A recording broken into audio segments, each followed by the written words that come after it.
Something like this. Hit it. The Roger Report live morning show, weekdays at 9 a.m.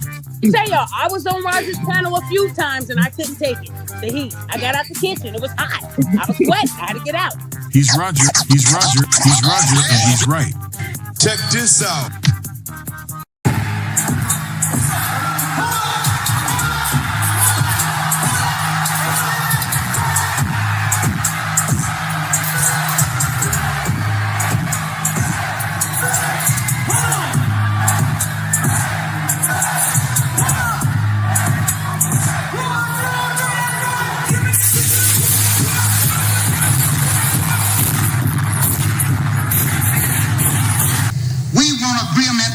We can live or die.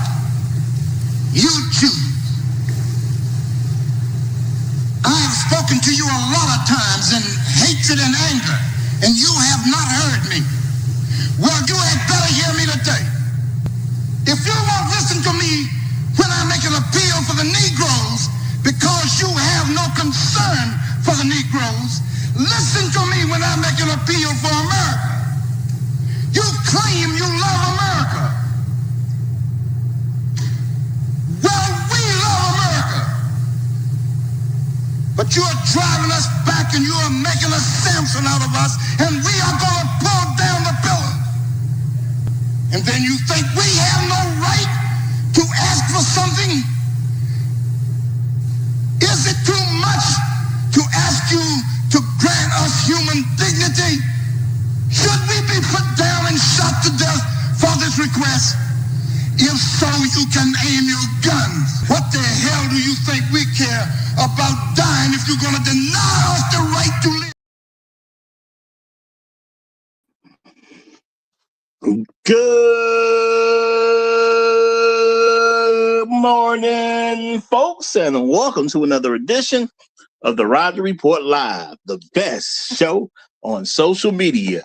If you are new to the channel, go ahead and take a moment out to hit that like button, because this is where you're going to find the best content on social media, and you don't have to worry about it because you're going to have me right here to make sure that happens. And if you've already been coming to the channel for a while, then go ahead and hit that like button, because you already know what time it is, and you know that this is where you're going to get the best content, y'all. It's not a mystery to you at this point. You've seen other people do it. You've even seen people do it well, but what you have not seen is anyone do it quite the way I do it.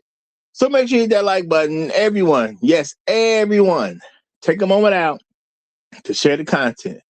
There are so many people who need to get great content like this, and it's just a small thing you can do to help the world be a better place. And isn't that what we want at the end of the day?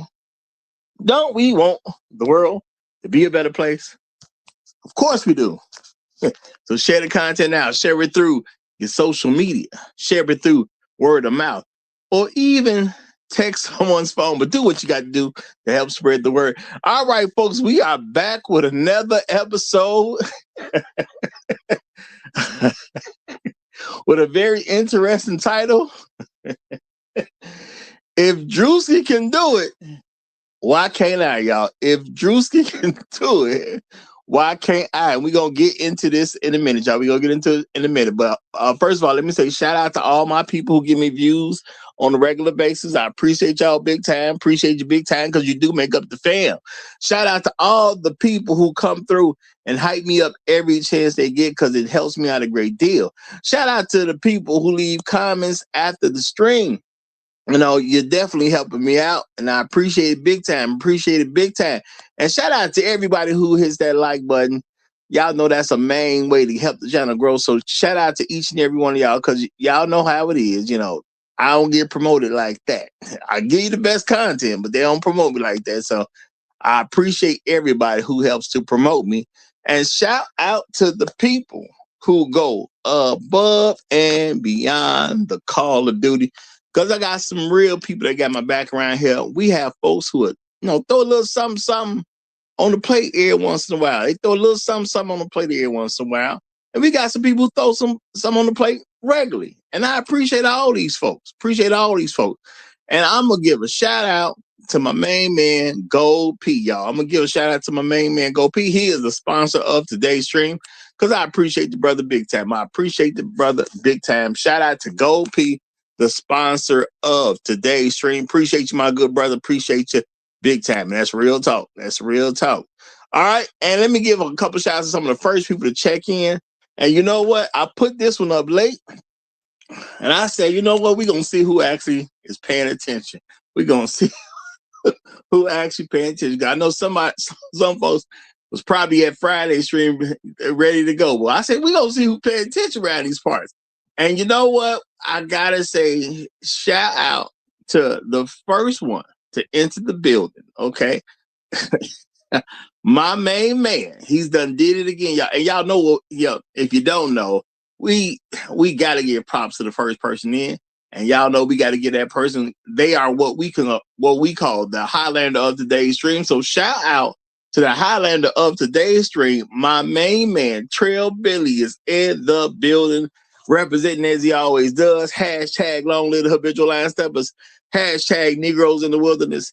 Hashtag dignity over vagina. Hashtag Al Gore's baby. Hashtag hey Hydra. Shout out to you, brother. Shout out to you. Glad to have you here. Glad to have you here. We got MJD the second coming in right behind him. Great to see you, brother. Great to see you. Boot Camp is in the building. What's good, my brother? What's good? Shark Sims is at the cool table. Glad to have you, brother. Glad to have you. We got Elder Blood in the house. Good to see you, brother. Good to see you. Inspired Truth Broadcast is here. What's up, my brother? What's up? Glad to have you. Yo from Florida is in the building. Great to see you. Great to see you. We got Sarah B in the house. Shout out to you. Shout out to you. Glad to see you. Glad to see you, y'all. We about to get into this, but I'm gonna say real quick. Shout out to my main man, Yo from Florida. He coming through already. First super sticker of the day. Thank you very much for that, my brother. Thank you very much for that, and thank you for getting me off to the good start. It's show enough appreciated. Show enough appreciated. Real talk, y'all. Now, I did put a couple links in the description. I gave people a little bit of time to check out the links. You got some opinion on what's going down. Y'all, there is a guy by the name of Druski. That's what he goes by. He goes by Druski. Druski is a fairly popular guy. Okay, fairly popular guy. I don't know what social media he started from, and I know I don't usually mention other people doing social media as well, but this guy's a guy doing comedy for the most part. Okay, he does some comedy. Went out there and made a name for himself. Okay, he's doing big things. He making stuff happen. He basically started from scratch. Doing what he got to do to build up his own brand. Druski has become a very successful brother, making smart decisions and getting in the right place at the right time, creating the right conditions when he's been in that place. So he doesn't work his magic. Okay. He doesn't work his magic. All right.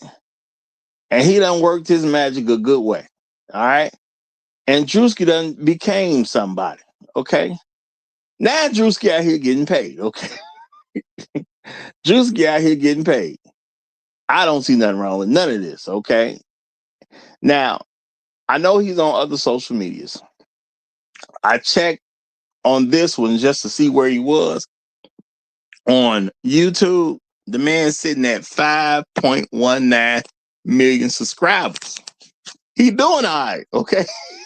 He doing all right, okay? He doing all right. Now, he done took it upon himself to create a skit about conservative white women. And Druski, he done did the thing, y'all. He done did the thing. Now, I put a couple small clips in. You saw him ordering some... The man was putting in an order, and he was just trying to make it clear. He want everything organic, okay? He want everything organic, all right? Now, the thing is it funny? All right. Is it okay for some black men to go out somewhere dressed as some white woman and make fun of her? And y'all know it's been some people that had a problem with that. It's been some people who had a problem with that. You know, even a comedian that we ain't really heard from in a while, not that I'm aware of. I ain't seen him in nothing in a good little minute. He even said something. I don't know what he was trying to accomplish by saying something, but y'all, Druski done made fun of a white woman.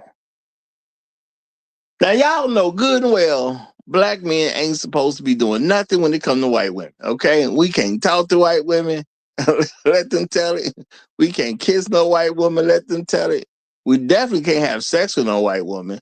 I mean, having a baby with a white woman is just ridiculous. You know, we ain't supposed to do nothing with white women. So, is it okay for a black man to make fun of white women? You know, and these type of things mean something to people sometimes. Heck, a couple of brothers went out there and actually made a movie about white chicks. So you got people who act like they're a little disturbed. Okay? You got people who act like they're a little disturbed. Now, I'm going to just be honest with y'all. I haven't even seen the skit. I meant to watch the skit, but time ran out on me because I wanted to see the skit. You know, I threw a couple clips up of some other stuff he was doing. And, I like to see some of everything real quick. But I had a rough night last night, y'all. Just didn't have a chance to see the skit before it was time to be on air. I don't know how long the skit is. So, it kind of threw me in some stuff. So I just checked a couple things out with him in his white woman's makeup. And I'm going to say, based on what I saw, it was funny. That's real talk. The man has made a name of himself, or a name for himself in comedy. So now the thing is it okay for black men? Well, I mean, I guess you can say black people. Is it okay for black people, but especially black men, to be able to put on what some will refer to as whiteface and make fun of white people? Is that okay? Now, different people, of course, have different opinions about that. Okay? Now, some people going to have more legitimate opinions than others. All right? Now, I don't know what's in Druski's background. We know white people did have sex with slaves.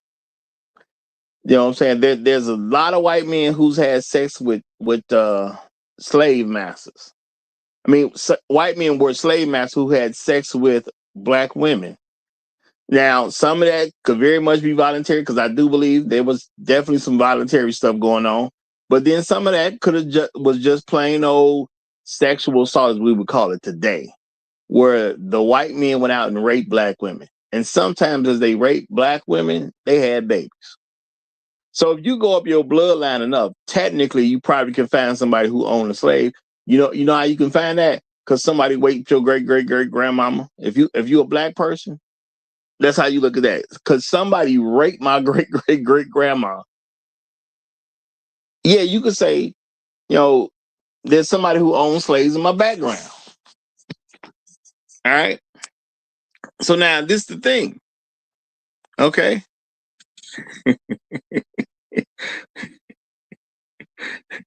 All right. The thing is, at the end of the day, should black people need permission to make fun of white people? Because if we do whiteface, okay, and that's what I'm going to call it for now. If we do some whiteface, are we taking it too far? Are we taking it too far? And you know what? White people will throw up a question like that, not because they care. I'm not going to say, some of them, I guess some of them got to care. Somebody who said it has to care. Okay. But in my perspective, a lot of them who ask that question don't care at all. Really what they're wanting to do is just put put black people in a box and say that, hey, y'all can't do this particular thing, which makes no sense at the end of the day.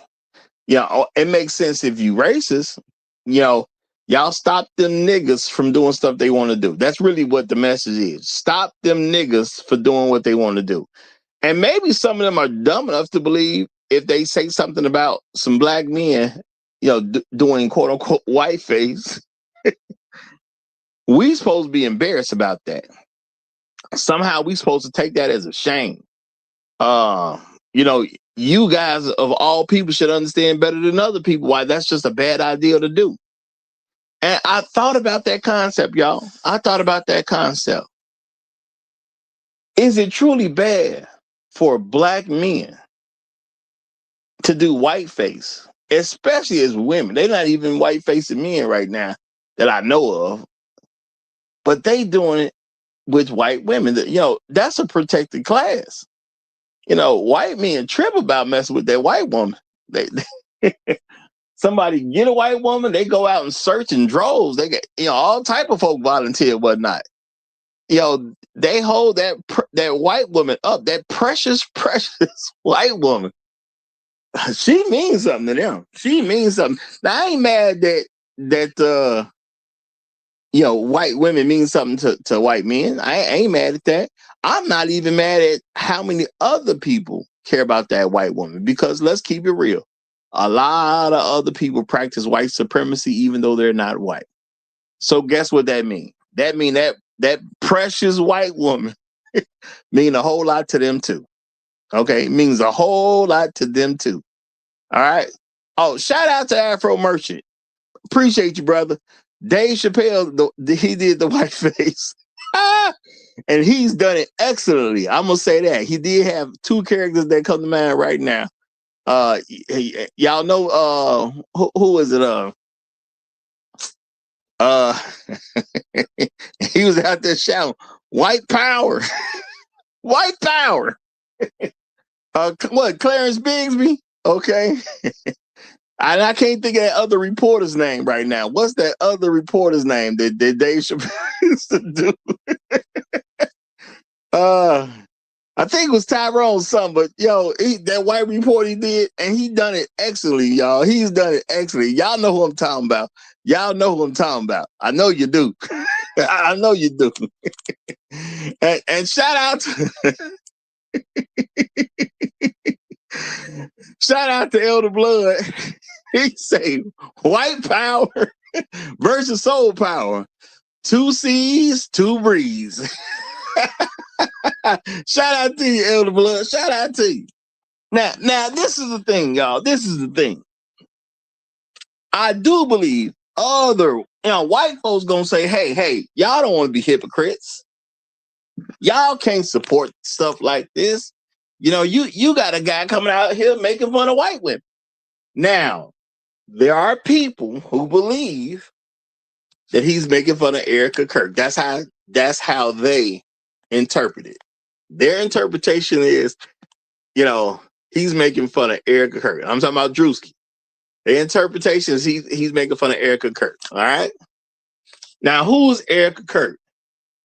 Erica Kirk is the widow of a guy that you can classify as racist. He's done enough stuff to show that racism is involved in what he was doing. Okay. And I'm not going to say everybody's going to agree that he was racist, but the man did enough stuff to show he's racist. Okay. And I know a lot of people don't want to carry that label, but who cares? What's real is real. So at the end of the day, now technically people are like, well, you can't truly define who's race. Look, you can make your own decision for yourself. And I'm going to say, based off the stuff that I saw, calling him a racist ain't no leap at all. Seems pretty accurate to me. So when I look at her, I see the widow of a racist man. Now, she may not say he's racist. I'm going to say my opinion is he's racist. Well, he was racist because he dead now. Okay. Some white man couldn't take it no more and offed him. All right. It is what it is. Okay. So he's a dead racist now. in my opinion. Okay, y'all can decide if he was racist or not in your own opinion, because y'all adults, so you can make your own decision. Okay, so some people are saying that Druski is making fun of white women, but then others are saying it's really about Erica Kirk, the widow of the racist. Okay, the widow of a racist. I don't care either way. I don't care either way, y'all. Because see, this is what the thing is. Now, do I honestly know Druski's background? No, I don't. I don't know if he's FBA or not. I don't know. Okay, maybe he is, maybe he ain't. Okay, but I'll say this: if he FBA, I really don't care what he did. Okay, I really don't. If he FBA, yeah, I mean, I really ain't got nothing to now. If someone wants to make an argument that he's not FBA, so therefore he shouldn't do something like this and it's not necessarily in good taste, I could understand that argument. I could understand. Now, I wouldn't care about that argument because he's making fun of white women, so I wouldn't care nothing about that argument. But I could understand if there's a person who says, hey, he's not FBA, maybe he shouldn't. I don't care. I'm just kidding. He made fun of a white woman, or he made fun of many white women. However you interpret it, it ain't got nothing to do with me as a black man. Okay? Now, I expect the skit to be funny because the other stuff that I saw was funny. Just is what it is. Now, I'm going to say, as a black man who is FBA, who grew up in America and knows a whole lot about America's dirt, how can I have a problem with somebody making fun of white people? Because even though I do understand this country teaches folks to be white supremacists, the goal of America is to produce white supremacists. I get that that's the goal. But I also know white America doesn't mess with some of everybody.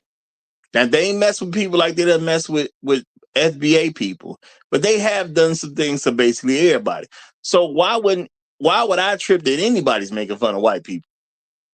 Now, if you white and you like, man, Roger, why you gotta you ain't gotta be that way. Now, I'm not saying I gotta be that way, but I gotta be realistic.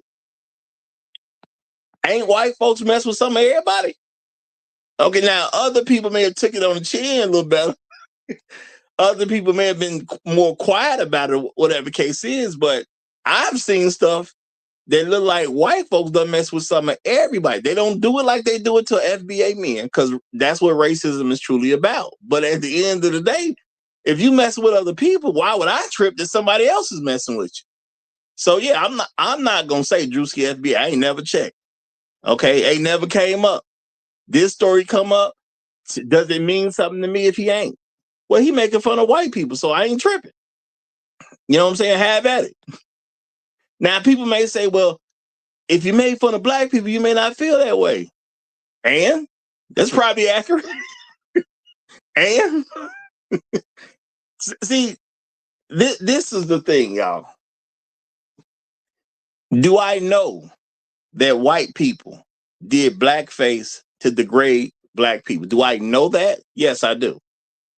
I wasn't there at the time, but I didn't got enough background information to know that white people was making fun of black people, not just for comedy. You know, they were doing it because that was a true belief of them. No matter what we did as black people, they had a problem with us, and they thought we were beneath them, and they went out their way to make fun of us. And due to their own racism, you know, they put on all these different things. Now, back in the day, before movies and whatnot was invented, plays were out there more because everybody wasn't going to the movie theater, even when they came into existence. So at the end of the day, white people show how they didn't like us. And they would have white actors, because they weren't going to pay no black ones. They would have white actors, you know, dress up and paint their faces black so they can make fun of a nigga. Now, how do I look at what Druski is doing? knowing that white folks had a whole lot of fun making fun of niggas, mainstream making fun of niggas. This it's not like something you did at home and nobody talked about it. It's not like it was just a school, but no, they mainstream clown niggas. Put they black paint on their face or they black makeup, whatever it was, and went out there acting straight retarded, saying that this is a representation of black men. Now I'm pretty sure they not that I've seen it all or whatever, but I'm pretty sure there was some representation of black women that was probably pretty foul as well. Now, when I go back and see old footage, I usually see them making fun of black men, but I'm pretty sure they was doing it to black women too. You know, they can't stand niggas and they couldn't stand niggas on a mainstream level. Now, at least now it's a little bit where it ain't so mainstream as far as they're not promoting it the same way they did it with blackface. I ain't saying white people in mainstream don't do certain stuff with messaging behind it that tries to get you to buy into white supremacy, because that's still happening.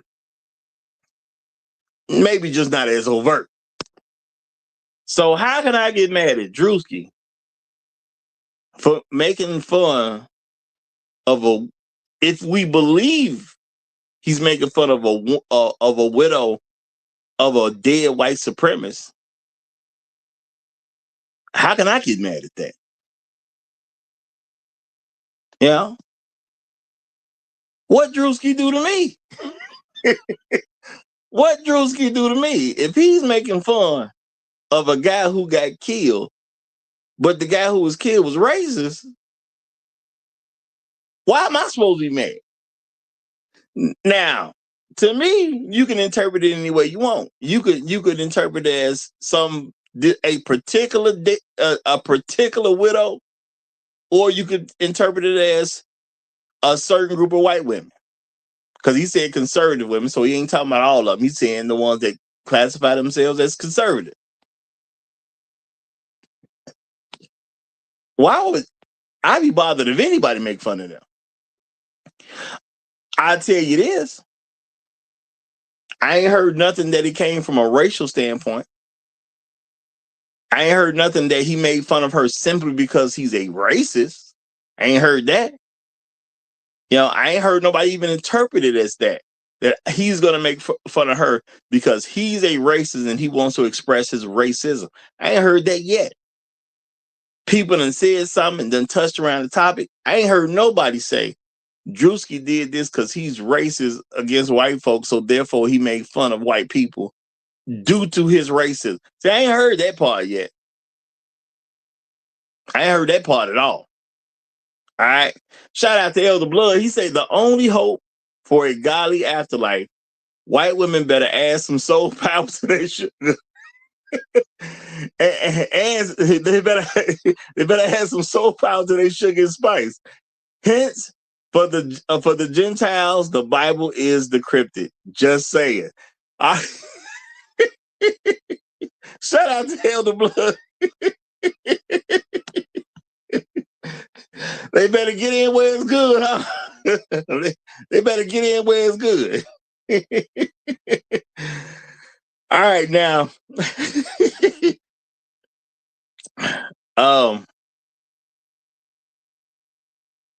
Let's be realistic too. Who's more suited to make fun of white women than black men? Okay. I don't know if you can make a better argument that somebody else should be making fun of white women more than a black man. You know, because let's keep it real. White women have never really been in conjunction with black men. Now, there's some, but it's never been a majority. Okay. There's a lot of white women who are extremely racist against black men, but you know, you live in America, that's the main message they give you over here. So I totally get why you would be racist against black men living in this country. I was living in this country too. I just kind of peeped out how they was teaching us all to be white supremacists. But that's what the game is. And as a black man, you know, you got to decide, am I going to go with the training they've been trying to give me since childhood, or I'm going to make my own decisions with better information? Now, I just choose to make my own decision with better information. Okay. But everybody else in this country got to pretty much do the same thing, because most people in this country went to public schools, watched, just regular TV. Then it became cable TV, now it's streaming. But you got white supremacy messages and all this media. You read books that was approved by white supremacists. You read magazine articles that was approved by white supremacists. For the most part, this entire country pushes white supremacy. And a lot of people try to fool you and say, well, no, look at these black people that have become successful. That means racism don't exist. No, that means some black people overcame racism. That's what that means. And there's other black people that were chosen to be great by white people so they can pretend that this country is not racist. But if the country wasn't racist, this country would be about merit only. People talk about meritocracy. I believe they be saying stuff like, let everybody get stuff on their own merit, but I don't see it in practice. Okay, that's the thing I don't see in practice. And you know who don't help with that? White women. I ain't never seen white women as a collective trying to help people be equal. Now, some people say, well, what about feminism? Again, I ain't never seen white women try to help people be equal. Because see, once you say feminism, it's only about women achieving something. And if you in America, if you have any level of intelligence and you made it to an adult age, you already understand feminism is useless in America because women got more rights than men. Therefore, it's useless at this point. What can you achieve when you already got the same rights as men? Ain't nothing else to achieve. So with nothing else to achieve, why can't Druski make fun of white women? Even if you interpret it as a particular white woman. What's so special about her that you can't make fun of her? She was the one married to the racist guy that got killed. So what's so great about her? Now, I don't know. Maybe she got a background or something. You know what I'm saying? Maybe she's part of some people. I don't know her background. I just know she was married to some racist white man. And if somebody said, well, you can't say he's racist. No, that's my opinion though. Okay, he seemed like he was racist to me. The stuff I saw, he seemed pretty racist to me. So in my opinion, he's a racist white man. I don't know anything about this lady, but she was married to a racist white man. But saying she was married to a racist white man says a whole lot. I mean, there's a lot of stuff you can interpret that would just automatically go along with being married to a racist white man. Because if you're married to a racist white man, it stands to reason that you're a racist yourself. So so basically, if you interpret it as Druski made fun of this particular person, then a reasonable thing to say is he made fun of some racist white woman. Okay. Now, if you don't see her as a racist white woman, you could just say, well, Druski made fun of some white woman. Now, my thing is, who cares? What's going on with white women that they can't be made fun of? If everybody else can be made fun of, what's so special about them? I don't get it. Now, guess what, y'all? White folks still make fun of black people. All right? White folks do it all the time, okay, on a regular basis. I watch comedy stuff. I see white comedians. They crack jokes about black people. We don't trip. Now, can I say a white man, shouldn't say stuff about black people and he's doing the stand-up? See, I'm not the type of person who will say that because, we got stand-up comedians that make fun of white people. So, as long as it's in good fun and there's no racism behind it, I don't see a problem. Okay? So, I don't pay a whole lot of attention to Druski. I know who he is. Okay? I know who he is. All right? But at the end of the day, I've never heard about Druski being racist. All right? If he was racist, I'm pretty sure I would have heard about it by now because the guy's pretty big at this particular point. You know, the man goes to award shows and whatnot. He done made a name for himself. If anything, I would say I'm proud of Druski for being a black man who done came up the way that he did. You know, it is what it is. All right. And I'm gonna say this, y'all, because white people have such a racist background. Should they ever do blackface? No, they shouldn't. Now, somebody may say, well, Roger, how you going to say that now? How you going to say that? You just said you cool with a black guy doing the white face, but white people shouldn't do blackface. And, you know, for some reason, Jamie Kennedy kind of made a post to like I said, I maybe he didn't think that through, or maybe he just not that smart. Okay. But his whole point was, hey, I did this skit a long time ago. They canceled me for it. All right, bro, you white. It is what it is. You a white guy, pretty successful white guy. He was a comedian. I know he did a movie. I know Jamie Kennedy had his own TV show. So, I mean, and all that was mentioned in that clip. So he was a successful white guy. Like, why would you do blackface as a successful white man? Okay? Because when it comes down to it, no, your people been as racist as I don't know what. You white, bro, at the end of the day. Now, I don't know nothing about where Jamie Kennedy come from either. I don't know. Maybe he Irish, you know what I'm saying? You know, I don't know. Maybe his people from Scandinavia. I don't know. Don't care. But you know you're a white man in America. Why would you do something where you do blackface and put it on TV for the average American to be able to access it? That just wasn't a good decision. And I'm going to say to you, Jamie, you don't have the best friends, man. Your friends must not be that great. Because when you came up with the idea to be a quote unquote black judge, because I see the picture, you came up with the idea to be a black judge. Your friends just said, Jamie, chill. Chill, man. You don't want to do this. See, that's what your friends would tell you. Jamie, you white, bro. You're white. This ain't a good look. Now, again, I don't know where Jamie people come from neither. Maybe Jamie, quote unquote, somehow just didn't know no better. But even if Jamie somehow didn't know no better, why didn't your friends stop you? Say, hey, man, do something different. You funny. You don't need to do this one. It ain't going to work well for you. Not, you know, I don't remember him being no black judge or whatever. But your friend's supposed to say, this ain't going to work for you. Because there's some things that you can do, and then there's some things that just ain't going to work for you.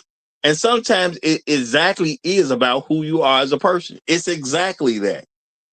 This person can do it. This person cannot. And the issue is, as a black man, no, I'm going to hold on to we say who can and can't.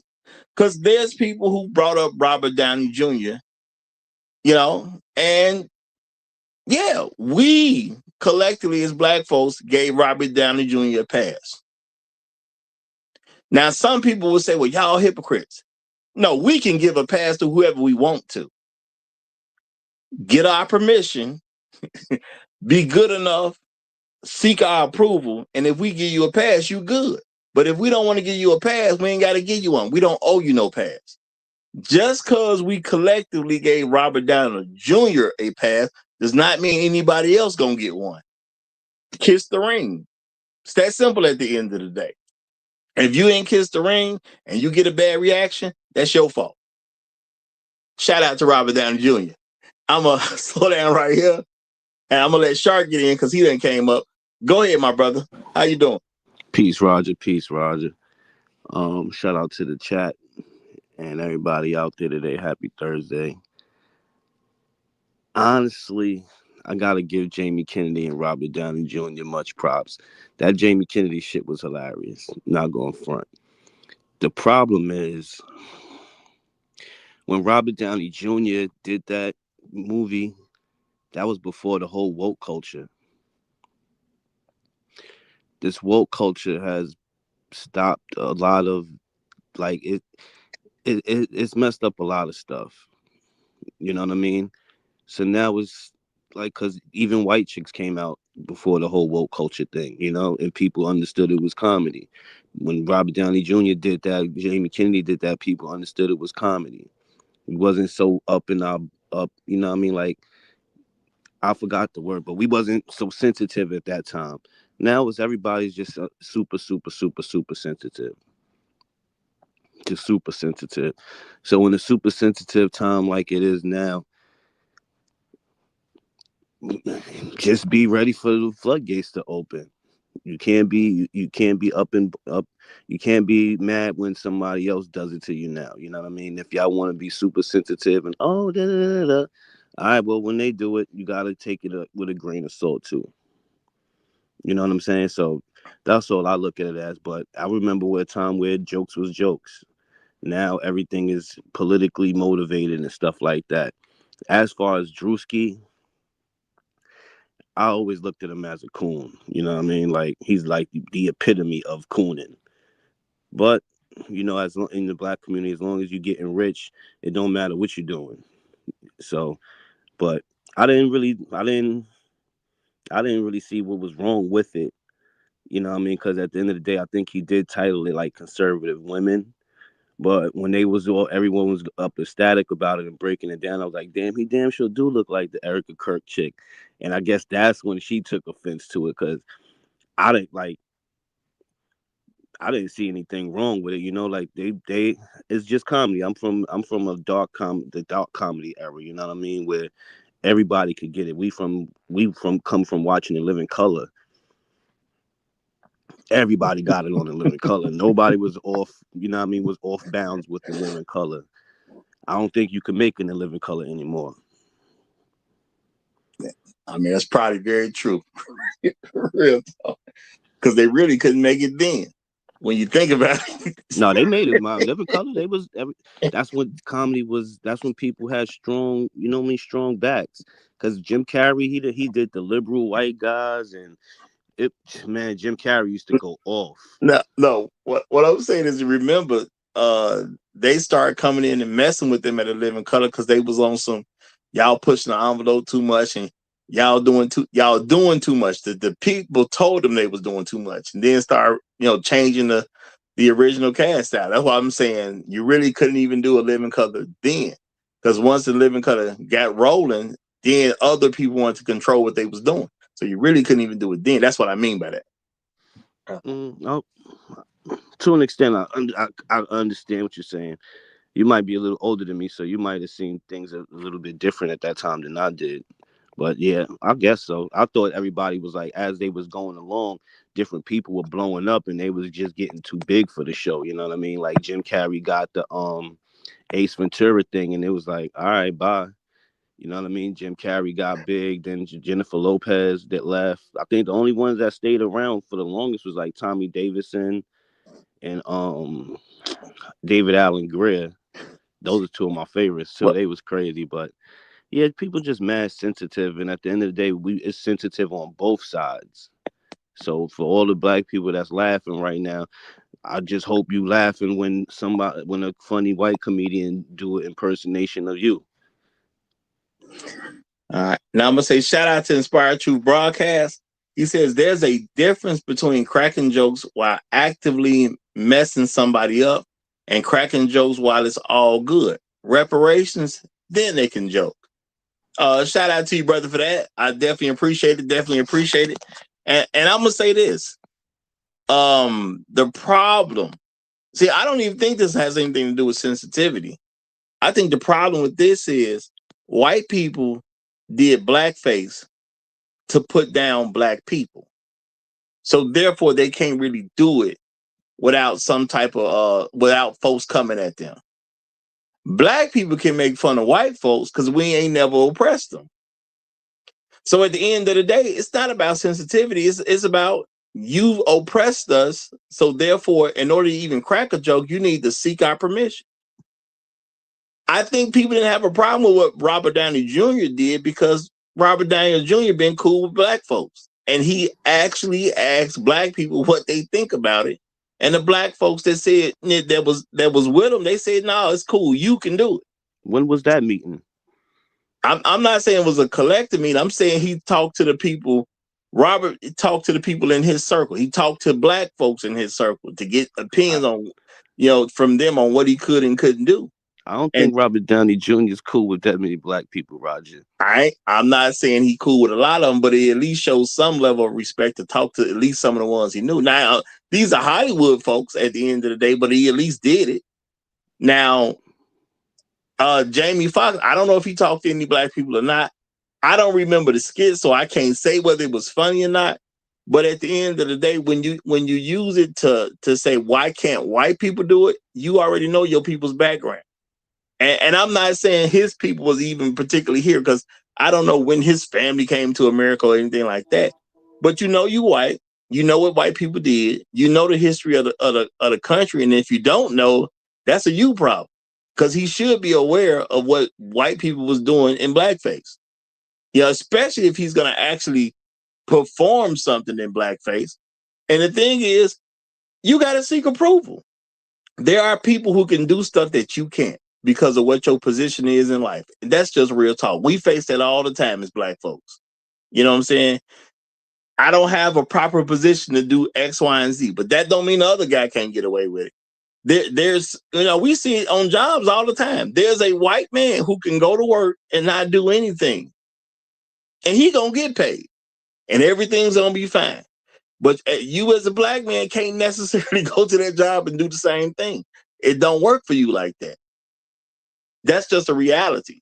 So I think when it comes down to it, if a white person wants to do anything in blackface, you better do something to seek approval first. That's going to be your best bet, or you looking for a bad reaction. And if you look for a bad reaction and get a bad reaction, I don't even see what the problem is. And I'm saying I don't have a problem with what Druski do. Now, you say Druski a coon. I don't know, because I don't really pay attention to Druski like that. He's just some black guy that came up, in the world. I don't really see his stuff. Okay, I subscribe to him, but I still don't really even see his stuff. So I really don't know who he is as a person or what type of comedy he does or whatever the case is. I've seen him a little bit, but I've never seen any production that he has done outside of what I just saw today, looking up some stuff. So I didn't even see the whole white woman skit. I know the 2 clips that I put up, I saw those. He's obviously dressed as a white woman. Still seems funny to me. You know what I'm saying? That whole organic thing, that was funny to me. And this isn't the first time he's done this, though. You know what I mean? So his makeup crew is good, because I remember he did one like the redneck at the it was like a racing event. And they was thinking he was really really white. Like they was chopping it up with him and all that. So it was like nobody made fun of, like nobody had a problem when he did. Well, they did have some pushback with that also too. So I don't think it's just the Eric. I think this was the straw that broke the camel's back. But like he said, like, you mad at me, and you mad at me for doing this, but you forgave the person who killed your husband. Like something ain't right. Yeah, I did see a clip of what Druski said that, and at the end of the day, he's valid on that point. That's a pretty powerful statement, you know what I'm saying? Like he was all cool with the dude who killed your husband, not somebody else's husband, killed your husband. But you mad at me because somebody think I look like you? I mean, the two in comparison don't really even seem like they should be compared. Real talk. But I do think, the main thing as black people, it is okay for us to tell other people what we will and what we want to prove of. People do it all the time. So my thing is, why trip when black people operate the same way other folks have operated? Now we saw something recently, in recent time, because it wasn't that long ago, and I ain't gonna get super heavy into it, but Kyrie Irving did something that I believe, if my memory is correct, the Jewish people didn't like what he did when he reposted something. And they did a whole thing so he can be quote unquote cool. So at the end of the day, there are groups of people who want other people to kiss the ring. So at the end of the day, I mean, it is what it is. If you want to be white and you want to make fun of black folks, kiss the ring. And black people got to be okay with them needing to kiss the ring, because they do a whole lot of stuff to make us kiss the ring. So if we got to kiss the ring, if we doing something that they feel is quote unquote out of pocket, then they got to kiss the ring too. It is what it is. Now, again, any white person who does some form of blackface, you already supposed to know about the country's history. And white people ain't apologized for it and did no reparations, just like Inspired True Broadcast put in the super chat. So at the end of the day, yeah, get a reparations out, and then we can accept that you're joking. If you're not gonna get reparations out, I don't think you're joking. I think you're the same racist person that was doing it in 1890. The same racist person that was doing it in 1910, whenever they was doing that stuff. You them people. And matter of fact, when you think about it, that probably go much further back than that. So if you can't come out and be a quote unquote part of us, then you don't get to make fun of us. It's that simple. Because I will say this. I don't see black folks blocking white people from anything. You know, we have a family get together, somebody bring a white person, we on trip. Wait, now hold on. See, and that's the stupidity of us. There's nothing dope about that. No, I'm not saying it's dope. What I'm saying is we treat people like people. So therefore, if we make fun of people, it's cool. When you don't treat people like people, then you don't get to make fun of people. See, white people got this whole racist thing going on in their background. So they don't need to be doing blackface, point blank, period. And if they want to do something, they should talk to us and seek out our approval. And if they don't, bad stuff is supposed to happen. We're supposed to have a bad reaction. We don't even do that to white people. So why would white people have a bad reaction when we actually look at white people as people? You see what I'm saying? They look at us like we're not actual people. We look at them as if they are people. And so we're just making fun of a person who happens to be white. When they make fun of black people, they are saying that person is not even a person. They are beneath humans. So that's what you think Robert Downey Jr. was doing when he did his skit for Tropic Thunder? No, I'm saying if you're trying not to have that persona, you need to definitely go check in with some black folks first and see if it's okay. So what I'm saying is, you know, Robert Downey Jr., technically, he did kiss the ring. He said, black people, man, I want to make sure this is cool before I go out and do this. Are y'all going to be all right with it? You think your people going to be cool about it if I do this thing this way? So he at least, you know what I'm saying, made some effort to make sure what he was doing was not going to be taken in the wrong way. And he got accepted. But just because he got accepted don't mean somebody else automatically gets an exception. No, there was people who took that the wrong way. And then you have people that had to be like, yo, B, it's comedy. And it's funny at the end of the day, like he did his thing. But there was definitely people who took that Tropic Thunder role, like, oh, they did do, yeah. No. I totally get that, but I'm saying before he did it, though, at least before he actually even did it, he talked to black folks to say, hey, is it going to be cool if I do this? You see what I'm saying? He made some type of effort to say, hey, black people, I respect you, and I want to make sure this is cool before I go out and do this. Now, of course, you put something out, 100% of people ain't going to like nothing. That's just real talk. Ain't nothing out there that 100% of people going to like. So it is what it is. But he at least made an attempt to say, I'm not trying to be disrespectful to black people. I'm trying to do this in nothing but good comedy, and I want to be accepted. And all I'm saying is just because we accepted him doing what he did doesn't mean the other person going to get accepted for doing what they did. You know, at least Robert can say, I did check in with somebody. Now, other folks ain't going to necessarily do that. Now, people can say, well, did Druski check in? I don't think he has to, because black people see people as people. We don't know if any white person who does black first even see us as human. And because they have this bad reputation and they don't want to fix it. Now, my thing is that's on them that they don't want to fix their own reputation. I can't help you fix your reputation. You got to do that for yourself. I don't know. See, that's where I'm coming. That's where my difference is. It's like the language you're speaking now is that woke language. Like we from when comedy was just straight up comedy. You know what I mean? Like, yo, get your feelings out of it. This is a joke. You know what I mean? Now everything is, oh, you know, black this, so you got to check in with it. It never was like that. Like, we were just making jokes. I think back then for us to be able to do that on both sides, race relations were a little bit cooler. Like after Rodney King riots, everybody cooled off. It was like, yeah, niggas could bust heads, white people, yeah, let's chill out. And then all of a sudden it just came back up to, oh, you gotta check in with us to do that. So now it's just like ain't nothing fun no more. I mean, I can totally see how you saying that. And see, my thing is I'm not doing it from a woke position. My thing is if you gonna make rules for us, we gonna have to make rules for you. But it is what it is. But you said they can't do blackface first. No, because guess what? When Kyrie Irving posts something, he got to go through all these different steps to appease the people he offended. That means you need our permission to do blackface.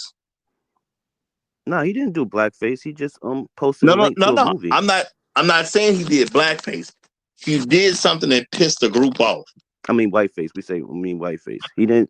He just he put up something. All right, so he pissed them off at the end of the day, and they made a big deal of it.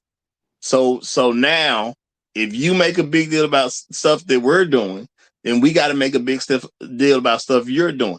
We haven't did anything to oppress anybody in any kind of shape, way, or form. Now, Druski is a black guy. Now, I don't know if he FBI or not, because I've never followed Druski for real. Don't really see his content. I've seen him like talking to people. Usually I've seen him in like Castanet home or that AMP home that they have. Mm-hmm. I've never really seen a Druski skit. I just know he was a popular guy and he was black, so I subscribed. But I still haven't really seen it. His stuff don't really get pumped in my algorithm like that. So I've literally never seen a Druski skit but what I saw this morning.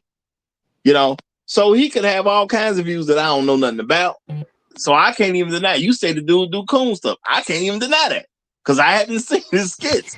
So at the end of the day, what I do know is, as black folks, we haven't did stuff to white people. So if we're making fun of them, I just see it as a joke. If a white person does any form of blackface, now my thing is, why are you doing that? Because when you do it, I know there's racist intent behind it. You ain't never done it without racist intent. So why would you do it now? And I'm just automatically perceive that it's not racist intent.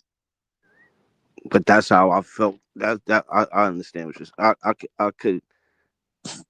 I can kind of understand where you're coming from when you explain it.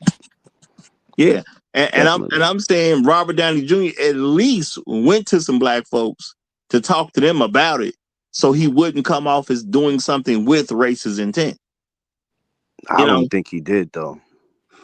No, I've seen him in interviews. I've seen people talk about it or whatever.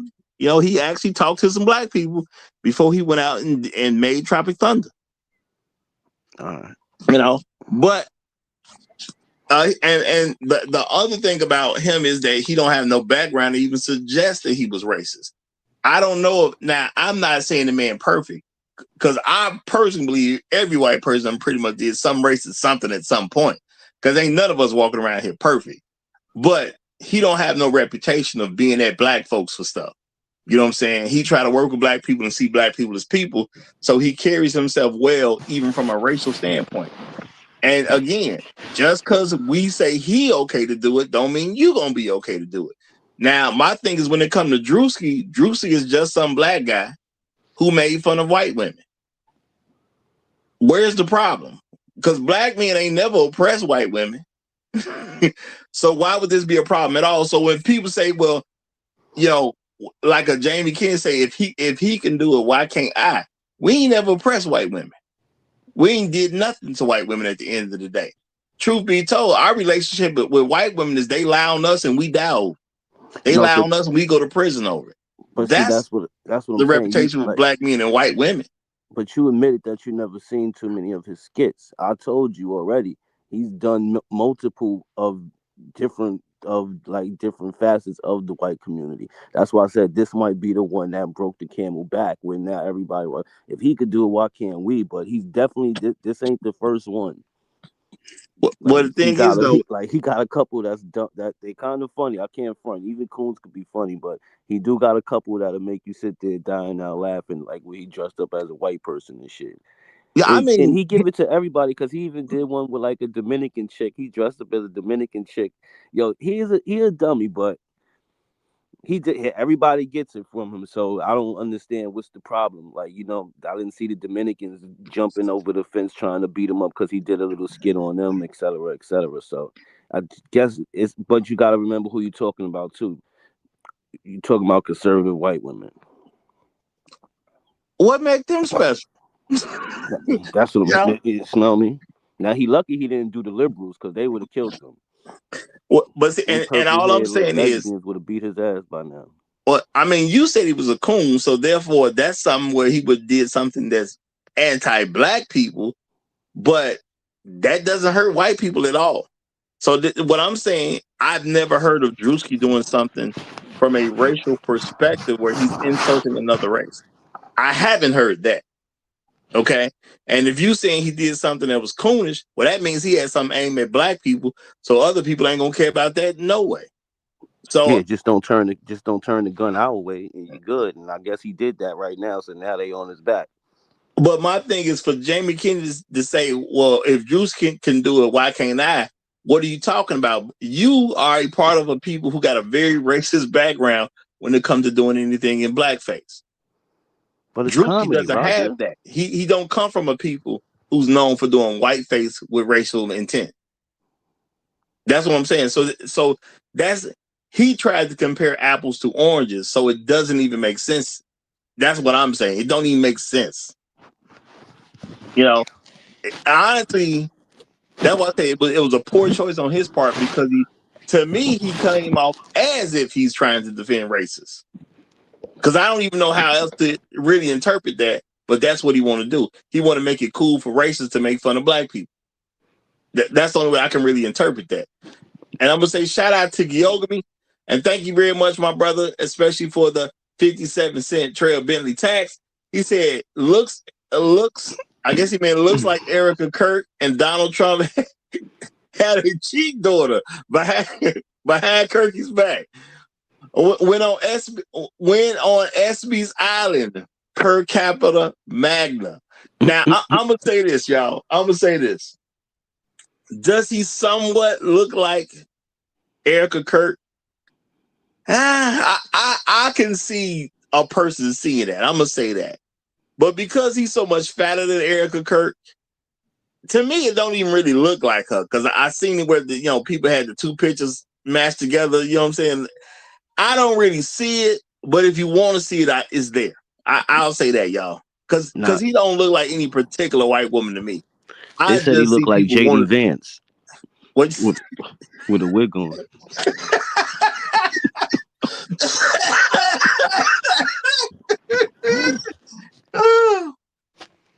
You can see that, right? Yeah, I mean, hey, it's there. I'm gonna definitely say that's there. If JD Vance grew out his hair, shout out to No Place Holder. He says making someone feel bad is not structural. White supremacy is, and I think that's definitely a fantastic point. Great way to say, because that's definitely part of what I'm trying to get across here. Shout out to Gyogami again. He says, looks like Erica Kirk and Donald Trump. Oh, no, I just read this one. This one. Okay. Hold on. We also got Gregory Scotland in the building as well. Appreciate you, brother. He says, whites have been doing blackface for decades. You had an individual do that on Megyn Kelly's show some years ago. Now, see, You see that? Now, I wasn't aware of that, but there you go. They've been doing the blackface with racial intent. And I think that's what the problem is. It's the racial intent that makes it problematic. And Well, shout but they out to didn't have. They wasn't going to hire black actors to do it. Now they can literally hire black actors to do it. You know what I mean? That's another problem. Like in Birth of a Nation, they didn't have any black actors, so they had to put blackface on. but that was racial intent. The reason they didn't have any black actors because they felt black folks were animals. You see what I'm saying? So that's not a good defense for them. It's just not a good defense. And shout out to Inspired Truth Broadcast. He said context matters. RDJ wasn't playing a black person. He was playing someone in blackface. It's not really satire of us. And see, and things like that do actually matter. So I got to say shout out to you for the context because it does actually matter. Yeah, he's right. He was playing a white dude in blackface who thought he was black, like a mental, like literally thought he was black. Yeah, all right. Like really crazy. Yeah, you know. And shout out to Landon. He said black people's superpower is roasting. So keep up the good work. Druski, humiliating white folks is a small consolation prize. Protect your neck. Wu-Tang. Well, you know what? I can't see that wrong with that statement, man. I'm gonna keep real. I don't see anything wrong with that statement at all. Shout out to Gregory Scott. I'm gonna read this real quick. It says, "Hey, Roger, Al Jolson made millions doing blackface in a popular film in 1927." And see, this is what the problem is. They did the blackface so long, they got it on film. And so now I know they was making fun of us in a racial context. I don't even have to guess it. I don't have to even believe it. I know they were doing it because I've seen the footage. You know, it is what it is. Now, what I have not seen is black folks making fun of white people as if they were less than human. I've never seen that. And truth be told, I haven't really seen whiteface too much in general. Druski has done this. Dave Chappelle brilliantly done it with two characters from the Chappelle show that I know of. And it was brilliantly done, but he had nothing in there as if he hated white people at all. And he didn't make fun of white people's IQ or anything like that. You know, he still treated them as people. You know, now y'all think about it. That Clayton Bigsby stuff that he did, he had an actual white person, you know, being the guy from Frontline.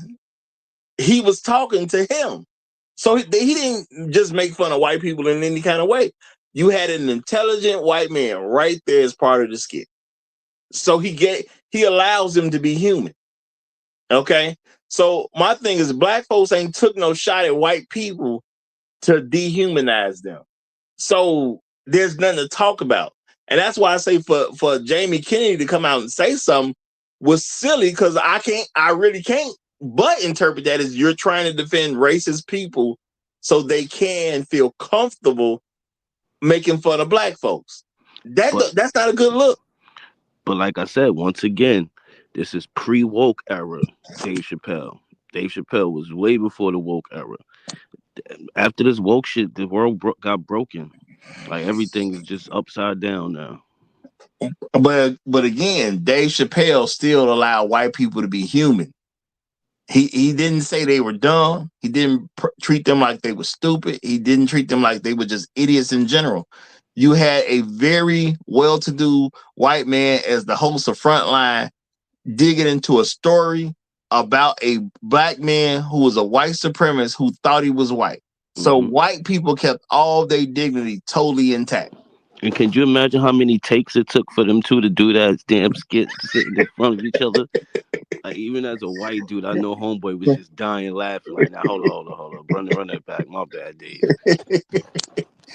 Now, I'm pretty sure they probably had to do something once or twice because to be a white guy, to be in on the joke before this even, makes the airwaves, I mean, he probably had a good time. He definitely probably had a good time, but I can believe he had a respectable good time.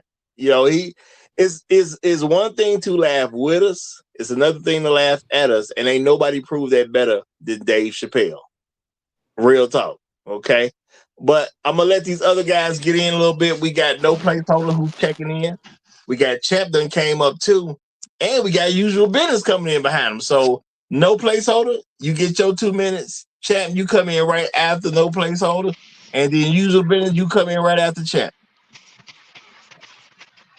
Morning, Roger. Morning, brother. Couple of things. You missed my super chat, but we'll get to that after the moment. I missed your super chat. What? Yeah, that was right before Yoga Meet. But let me get to my All right. 2 minutes. And we can't do. We got to get the super chat in, brother. I read this one, but I'm gonna read it again. Oh, did you? You said making someone feel bad is not structural. White supremacy is, which I thought was a fantastic point. Real talk. That's a fantastic point. My fault. I must have stepped away then. And nevertheless, I'm sorry, Roger. I apologize. Ain't none of us perfect. Ain't none of us perfect. You know, it's almost a sin to miss any minute of the Roger Report Live, but it ain't. Yeah, that's true. I must have stepped away for a minute, Roger. But nevertheless, I apologize once again. But yeah, regarding the skit, I did watch the skit, and I also watched multiple reviews and breakdown of the skit. Like, for example, that white business suit and the black undershirt, whatever that is, that seemed to be a theme at a particular event. It wasn't just, I'm saying, one white, like they had bunch of blonde chicks, or basically bleach blonde chicks with white business suit and black undershirt, like a couple of them at a particular event. So, and even one of the dance moves he was doing in the skit was a replica of a completely different female that was not Mrs. Kirk. You know what I'm saying? So, and then also he did multiple other things within it. But the underlying point I'm trying to say that it wasn't directly aimed at her. I think what happened is that because she recently has the most clout of all these women, they probably let her be the one to basically, I'm saying, champion the way of trying to criticize it, because his skit was satirical in a good way, in my opinion, because he was just basically kind of pointing out the hypocrisy of quote unquote conservative white women. You know what I'm saying? So it's like that was like the whole idea behind and even other white men agreed that conservative white women are hypocrites. So I'm saying, so they were just offended by the reality of that. And I think that's why they were offended. I don't even think it had anything to do with whiteface or whatever it is. I'm saying I think it was more or less like conservative women being offended for being called out. And very quickly, regarding whiteface that you mentioned before, I did remember White Mike from Martin Lawrence, and that was a funny historical, funny version of white people, and also even the Wayans brothers did White Chick movie. So yeah, and I agree with you. All those adaptations of what that is, it was intended to make fun of the actual disposition of being an airhead white chick, for example, or basically being this party, happy-go-lucky white dude that's basically always on cocaine. But anyhow. Hey, appreciate you throwing that out. Now I'm gonna have to look up that clip. You said it was on Martin. Martin has this character called White Mike. Damn, what's going on, Gina? I don't even remember. Gina, Martin, what's going on? Yeah, I don't even remember it, truth be told, but I'm gonna look it up. But a shout out to Gold P, the sponsor of the stream, has made his presence known. He dropped $5.95 on the Cash App and said supporting the channel. Hey, appreciate you, brother. Real talk. Yeah, but I forgot all about White Mike. I literally did, y'all. But Champ, get in there. Go ahead, do your thing, my brother, and we're gonna get Usual Business in behind you. What's going on, Roger? Hope you all having a good Thursday and everything else. Let me just say this. I'm a fan of Druski. I have been. He's been on a roll lately. You know, first he kind of went after these black pastors and their hypocrisy in the church and everything else. And then, I mean, he really went after Erica Kirk on this one and on conservative women. But there's a little bit of some something that's very, very interesting too. Once he started doing this, it opened up a can of worms of with her situation, her personal situation, and with Charlie Kirk and everything else, that just concerning Charlie Kirk, when they found out that the bullet didn't match his didn't match the gun that shot him and everything else. There's a lot of things that that this lady Erica Kirk is hiding, and what Druski did in this was that he exposed her because he's seen that while she was crying about Charlie Kirk, it was almost like she's like, kind of playing, that she's kind of not being truthful to herself. She's not being honest about her relationship with Charlie Kirk, and that, there's something fishy about her and everything. So that's what I was looking for during this Druski skit and everything else. He kind of opened the doors and everything else, that some of these conspiracy theorists are right now just poking holes and everything else about Erica Kirk. Notice that, everybody? Yeah, now that you say it, you know what? Let me get on this Druski thing and take all the attention off of what Candace Owens been. Nah, hold on, bro. So you think he's just going straight up go skip me, bro? Well, he asked the question. You think he's gonna skip me though? No, we ain't gonna skip you, brother. We ain't gonna skip. No, we gonna skip him now. Nah, nigga, you ain't skipping shit, bro. Yeah, but I noticed that this skit has really gotten, has opened some Pandora's door and everything else. So no, it did. Yeah, it did. It really did. I don't know if it's that deep. I'm just gonna say for any white person to think black people don't get to make fun of them, you a nutbag already. That's what I'm gonna say. Okay, and I'm gonna read this from Gold P, and then we're gonna get usual business in, because we definitely not gonna skip him. We definitely not. Shout out to Gold P. Appreciate you, my brother. He say White Bob was Martin's character on his show, and I'm just saying, I forgot about it. That's all. I'm looking it up right now. Real talk. I'm actually see it right now, but I did forget about that particular character, and I'm gonna say this though. But black folks, and I'm pretty sure even with this one, we've never taken white people's humanity from them in a joke. They were just part of a joke because we see them as people. It is their problem that they have an issue seeing us as people. Mm-hmm. And my thing is, that's what the real issue is. And I'm gonna say, I honestly do believe that anybody who got a problem with what Druski is doing just got a problem with a black man making fun of white women. Exactly. That's what I really see it as. But let's let usual business get in here. And then, you know what? Black Rudolph showed up. Technically, yeah, he can skip. Go ahead, then, bro. Told you. Black Uru. Usual business don't want to be skipped, so I gotta give you the flow because you're the elder. But usual business might jump you later. I don't know. All I'm gonna say, old man, it's a lot of steps where you live at. Let the young Thundercat get his off. Let the young Thundercat get his off.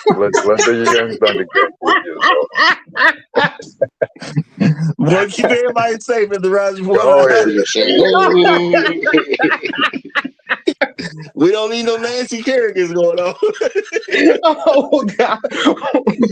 I'm just messing with you. Go ahead, though, brother.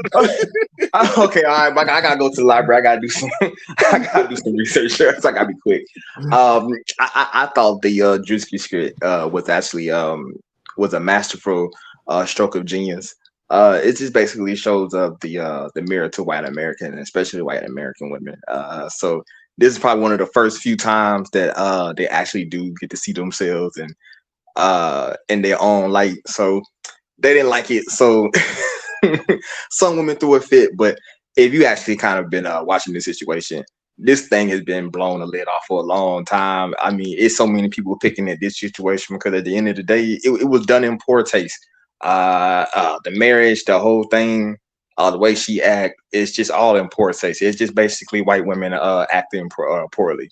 And this time we just got it on tape and we just made fun of it. So it is what it is. And you have the Negro apologists just, Miss Ann can't make fun of Miss Ann. That's all it is. So I'm just gonna let that be, and I'm gonna go ahead and just jump off and just listen from the class. Thank you. Damn, he ain't even used his whole 2 minutes up. Boy, he just scared us for the sake of scaring us. All right, Black Guru, I think it's safe now. I think it's safe. You can go ahead and get it in.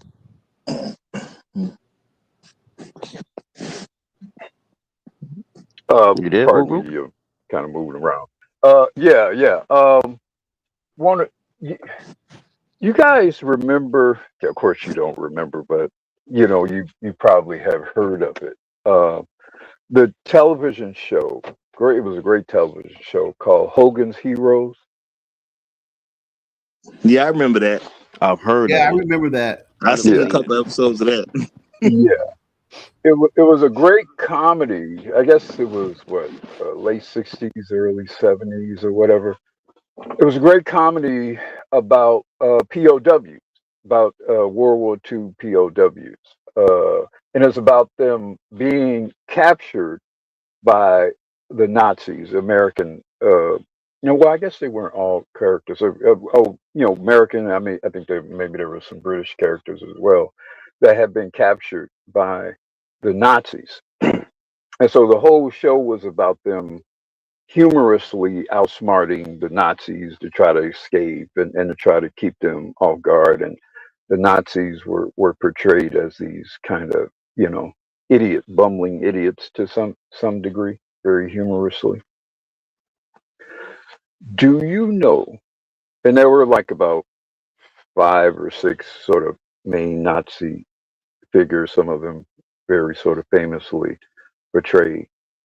Do you know that every one of the actors that portrayed the Nazis were Jewish in real life? Every one of them. The show was created by a Jewish people. The victims of people have always had the license to parody and spoof their villain. Throughout history, you always had parody and caricatures of the villain, of the emperor, of the evil empire. What Druski is doing here is in a long line of some of the greatest, most sincerest form of gallows humor. Gallows humor being we're making fun or making light of a terrible situation. Mm-hmm. And when we look at this woman in particular and her behavior and everything else surrounding that man's murder, her husband's murder, I think, if anything, Druski has very aptly exposed the entire white comedic community. Why haven't any of them done this? Why haven't fucking Jamie Kennedy done this? I mean, we're watching an evil farce right before our eyes. We're seeing it. It's like we're watching scenes in a horror film. Like literally. Like we're watching scenes in a horror film or some terrible drama or some terrible tragedy. And we know there's evil here as we're watching it. And it takes a black guy to actually humorously accentuate how evil this shit is. So really, Druski has highlighted the failure of the entire, in my view, the entire white comedic community. Because it took a black guy to do this and to accentuate just how crazy and how evil this whole thing is, including the behavior of this woman. And so we should really applaud what he has done here. We should really applaud what he has done here. It's humorous and it's somewhat heroic. It really is. Because when this is all said and done, and really when the truth come out, and I hope we're all alive to see it, we're going to realize just how terrible this whole thing really is. And that is linked to much more terrible things. And I'll end my opening statement there. Congratulations to Druski. Bravo. Well, Uru, in defense of the white comedians, they not funny enough to think of it. Probably the only one probably could have that ever even said something about them was Bill Barr when he was like, your Gucci boots stepping over the line. But other than that, I ain't. You absolutely right. Like, where was they? Well, that's why I said, but that's my point. He has Mm-hmm. highlighted the ineptitude of the white comedic community by doing this, which is why you're going to have some white people like Jamie Kennedy be inclined to hate on him for it and create fallacious reasons to hate on him for it. Because he did it first. You know what I mean? Like, damn, why did I not think of Yeah. that type of shit? That's what Jamie is. I'm telling you, Mm-hmm. brother. Mm-hmm. Champ Car for Yep. Life. He said something very prolific. I think she's using this as an scapegoat to take all the attention off of all of that stuff that's coming out, like Uru was referring to, how Yeah, sinister everything really is. exactly. I don't You think know, it's that, going to work at all. I don't think it's going to work at all. I think it's going to have the exact opposite effect. What was that? What did Princess Leia say? Famously say in Star Wars to the commanding guy, the tighter you squeeze, the more the star system slip out of your fingers. Mm, right, exactly. And I think damn. this Drewski skit really opened up Pandora's door for why what happened to Charlie Kirk and everything, what truly happened to him. Yeah, because Hmm. they said I the mean, bullet that they found didn't match the all of gun that the guy had. the weird looks. He was accentuating all the weird looks, all of the Manchurian candidate bullshit she was doing throughout this whole thing, all the MK Ultra shit she was doing. I mean, come on, man. We're in a terrible kind of like espionage, whatever kind of. This is hilarious. This Yeah, is like no, you. hilarious. Yeah, I you mean, right. Because I it's hope crazy y'all now. live to see this whole thing come to fruition, man. Because it's a takeover, man. This is a takeover. The guy said something about, well, I'm not necessarily supporting these people as much as I used to, and in a couple of weeks he was dead. Mm-hmm. Come on, man. Yeah. No, you right. When you spend your life making a bunch of enemies, I just figured somebody gonna get you eventually. So that kind of was his thing. No, but Roger, his enemies did not kill him. Thank you. His enemies did not kill him. That's the whole point. His enemies did not kill him. Right. It wasn't some college kid that killed that. It wasn't some disaffected, angry college kid that killed that man. That shout out to Kunguru. He says, just wanted to remind everyone that Erica was ran out of Romania behind some PDF stuff. Okay. And I'm pretty sure y'all know what he mean by PDF stuff, okay? And also shout out to Afro Merchant. He says, Uru, I mentioned earlier, Druski's father was a major in the Air Force and a commercial pilot. And we know how Kirk felt about black pilots. Hashtag support black men media. Hashtag long live brothers in the wilderness. Hashtag long live the habitual line steppers. But don't that beat all? Don't that be all? So the son of a pilot done did the thing, So he is from apparently smart, and he's from a smart and brave man. And maybe they've had these kind of talk. A pilot, a black man who's a pilot, that's not a dumb man. Well, his that's a grandfather smart is man. white, though. Yeah. Druski got a white grandfather, so I don't know what his pops look like or his mother, so let's not give it all the way up, you know what I mean? Yeah. But if you a major, well, if you in the Air Force, I'm saying whatever, pilot, if he's biracial or mulatto or whatever, but he's not from a dumb family. That's my point.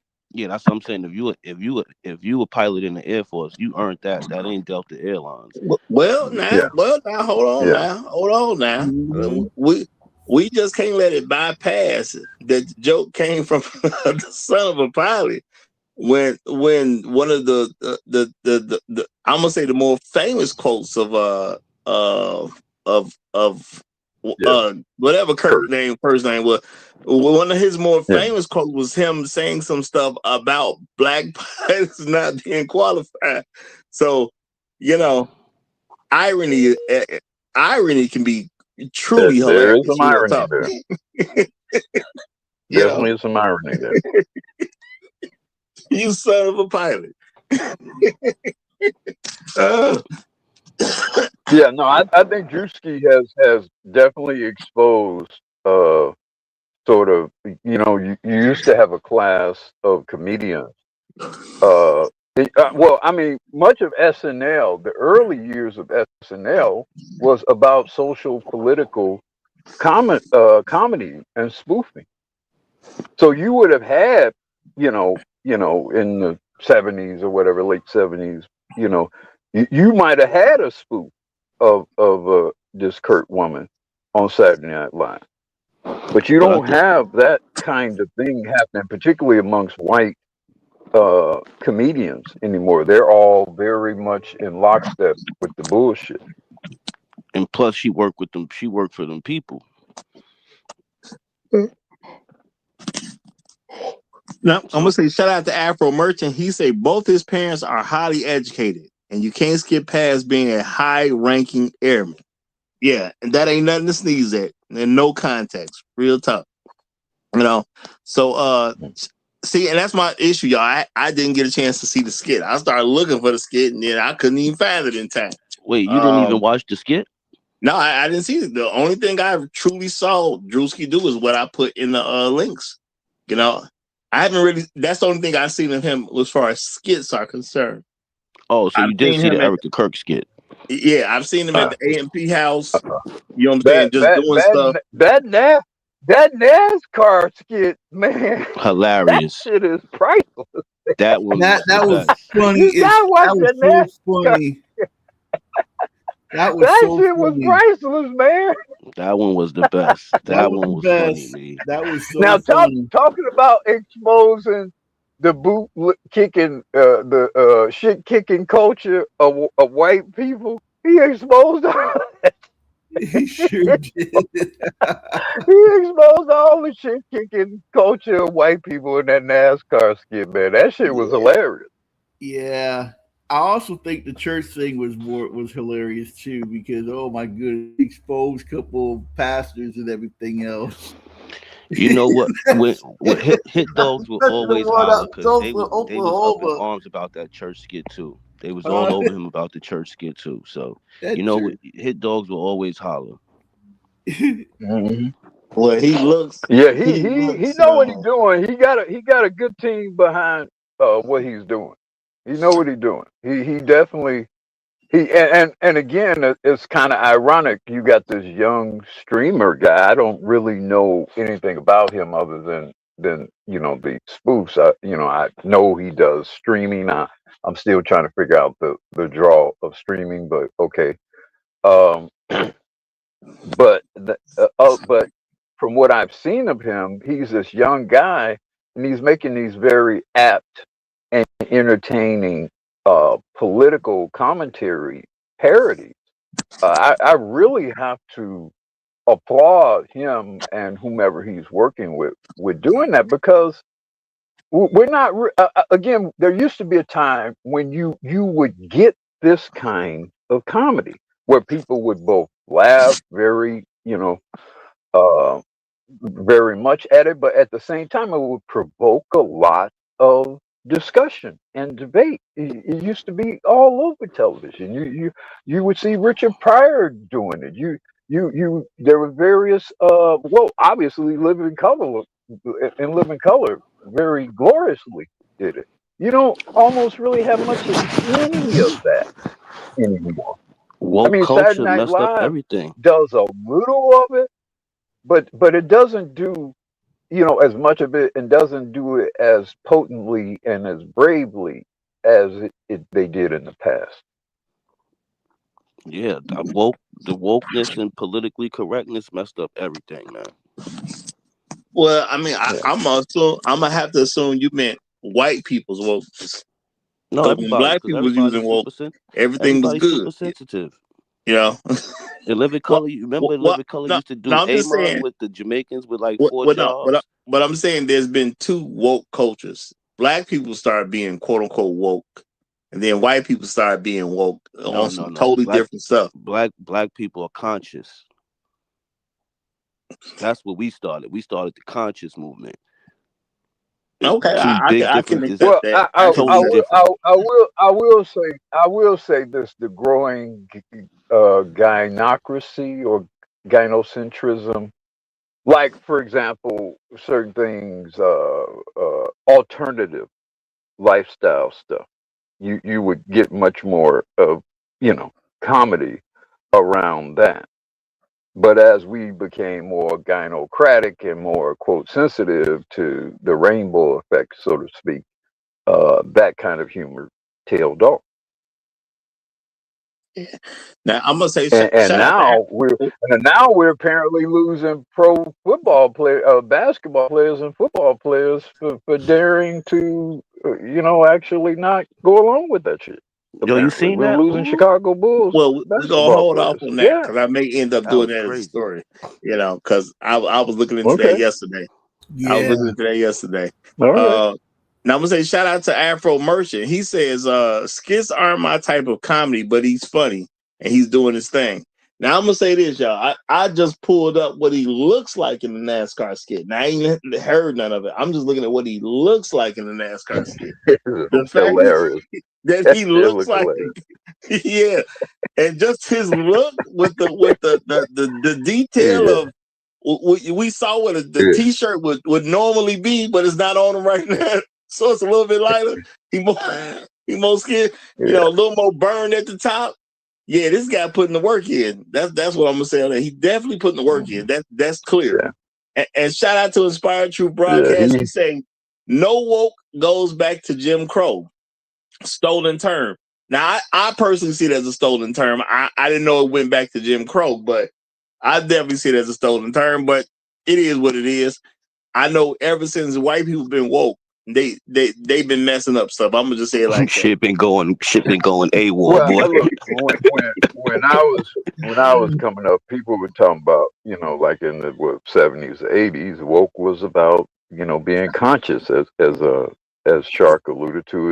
It was about, being true to yourself as a black person, and being mindful of all the ways in which this corrupted white supremacist society was going to try to undermine you. That's what woke meant. It wasn't some political correctness bullshit.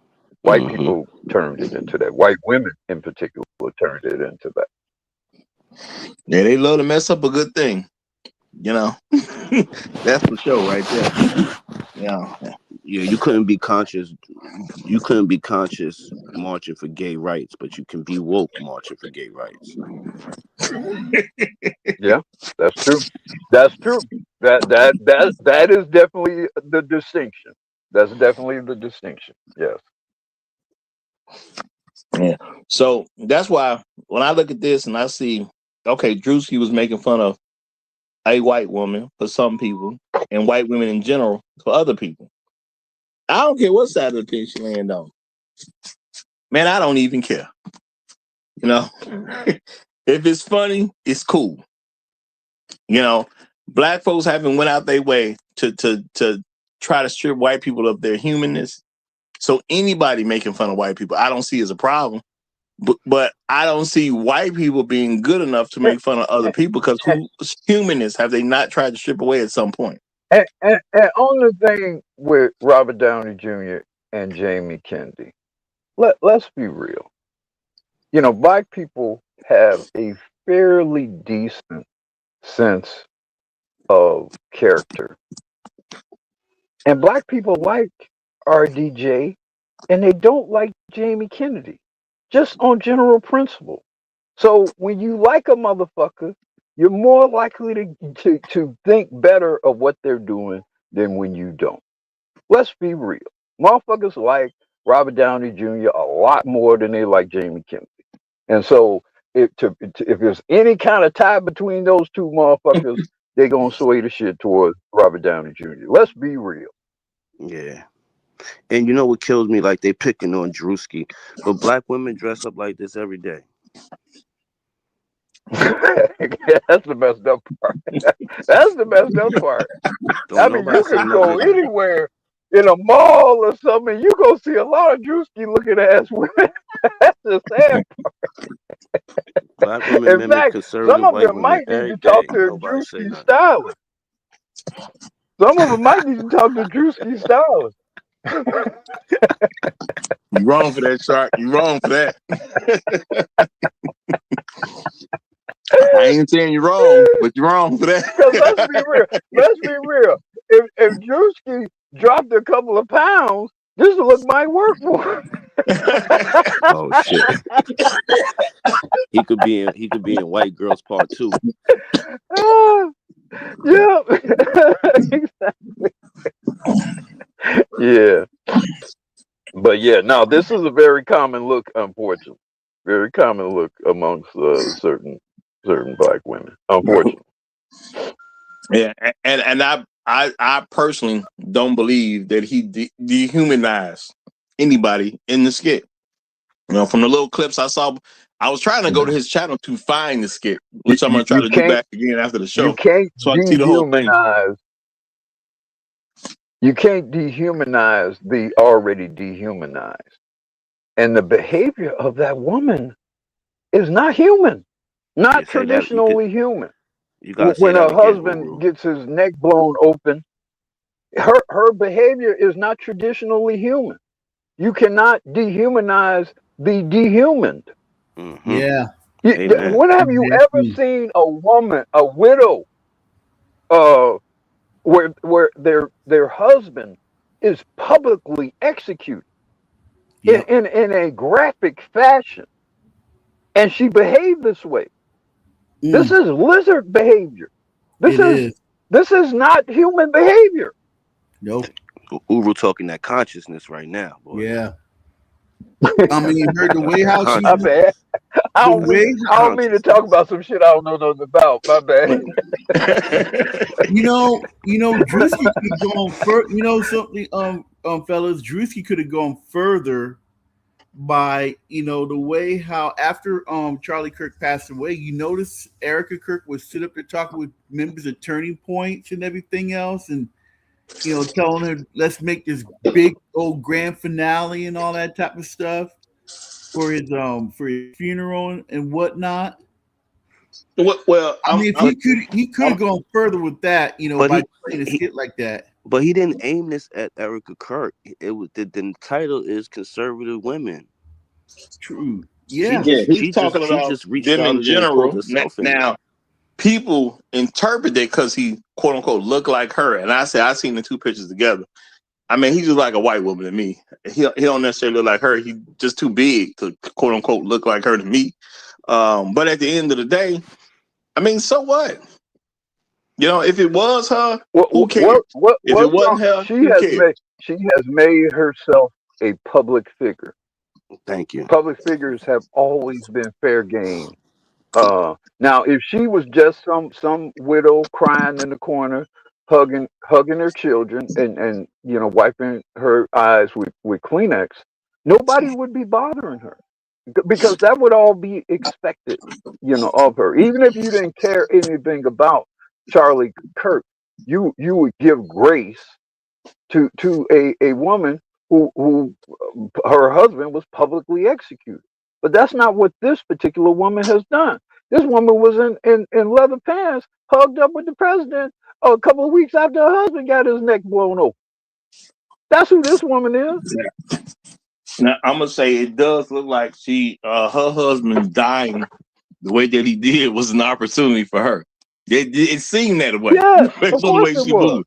Yeah, exactly. Looks like she was a part of a coup d'etat. Yep. That's what happened. Mm-hmm. She acting like the way she's acting. it wouldn't be that. It's not going out on a limb to say I think she had something to do with it. I don't think that was some guy in love with another guy and he was trying to defend his honor. This guy might have been paid. You know, the way she acted. I'm just saying, the way she's acting. But, and then it's like, I also see them trying to make the Kirk name bigger than what it was. And some people do that. They try to make you bigger in death than you were in life when you did something. And I think that's part of it too. And you know, I want to take charge. I want to be the ultimate white woman, and she's going for it. Apparently, you know, you know, is it gonna work? You know, time will tell. Time will tell. And shout out to Landon again. He say shit. She a reptilian on the freezer side of the game. Well, it does seem like she's cold-blooded. I'm gonna say, you know, that's kind of an accurate description of her. She definitely seems to be cold-blooded. You know, the thing about her is, I mean, look, not only she's so audacious with her, it's almost like, you know, I don't know, it's almost like they're styling on this man's grave. This is not the big, even in situations where we believe someone has been, you know, executed or assassinated or whatever, you know, unclear or whatever circumstance, you don't have people behave so boldly in this way. I mean, a lot of things that happen, the behavior of Trump, Patel, man, I mean, the behavior of these people, man, it's like, y'all better watch yourself, man. It's some evil people running this joint, man. This is like new, even for like evil people. Because like back in the day, everybody covering, you know, everybody pretending and wearing, you know, the black shawls and you know, you got LBJ pretending like he don't know what happened. At least motherfuckers used to act like, you know, a certain kind of way back in the day. Now, motherfuckers just publicly style it. So, I mean, if they just gonna like carry on that way in public after doing something like this, y'all better watch y'all ass out here, man. It's up for grabs. I'm gonna say this. A lot of times people have asked, what kind of woman would marry a racist? I'm just gonna say it seems like she's publicly showing you what kind would. So for me, it's not, I don't see nothing she's doing is weird, because the little I do know about her is consistent with the fact that she was married to a racist. When you're the widow of a racist, I don't respect that much. Right, Roger. With all due respect, Roger, most white women marry racists, but they don't carry on like this. The vast majority of white women that you've ever encountered in life, either in person or on television, have been married to a racist, but they don't carry on like this. All of the wives of the prior president were married to racists, just about all of them. They don't. You're not gonna see Nancy Reagan or Rosalind Carter or, you know, Jacqueline Kennedy or whatever behave like this. They're not gonna behave like this. Well, I'm gonna say this to you though, Black Room. She's in a social media world, and her husband never made it to the heights that those people made it to. So you have a woman who's willing to expose herself more, with less of a team behind her to get her not to do stuff in public. So I'm thinking, you know, this to me is almost like when they say wasn't happening to black men, they wasn't getting attacked, they wasn't getting lynched. Right, you don't know about all the money and all the people. This guy had a direct line to the presidency. This guy had the backbone to the press. I mean, this woman has every let me finish. This woman has every resource every connection, every network to behave in the proper way. There is nothing that she don't have access to. There are no people that she do not have access to right now. But Yeah, yet you're right. she's behaving this way. All I'm saying is this just might be our first time seeing it. That's what I'm saying. Usually it's stuff that's been covered up a lot more because we're in a new time with more technology. This just may be our first time seeing it. The only person I could see acting like this is Michelle Obama if Barack got hit. Damn, that's cold. That's cold. Her That's evil cold. ass. I mean, I know Michelle. I know Michelle is something else, but I give her more credit than that. I mean, She going right. She going right to the Gucci store. how would she behave better than this? I truly do. When you feel like you got to keep the legacy going and use your husband's death to create some momentum so he'll have a bigger name. Because let's be real, white people was acting like the man was far bigger than what he was. I don't see why you wouldn't do this stuff. So I just see it as we're seeing. Roger, you don't do what she do to help her husband's name. Everything she has done has only brought greater suspicion to what their relationship was, what that outfit is, why he got killed. There's nothing this woman has done. Like I say, with the Bushes or whatever, they all got protocols when shit happened. 1, 2, 3 happened. You had this photo op with the kids crying. You have this somber image at the funeral with the black shawl. You got the son saluting the casket. JFK Jr. That's how you do that kind of stuff. Those people know how to stage mourning, and she's around those people. She's around that class of people. So for her to behave this kind of way, like I say, is suggestive of.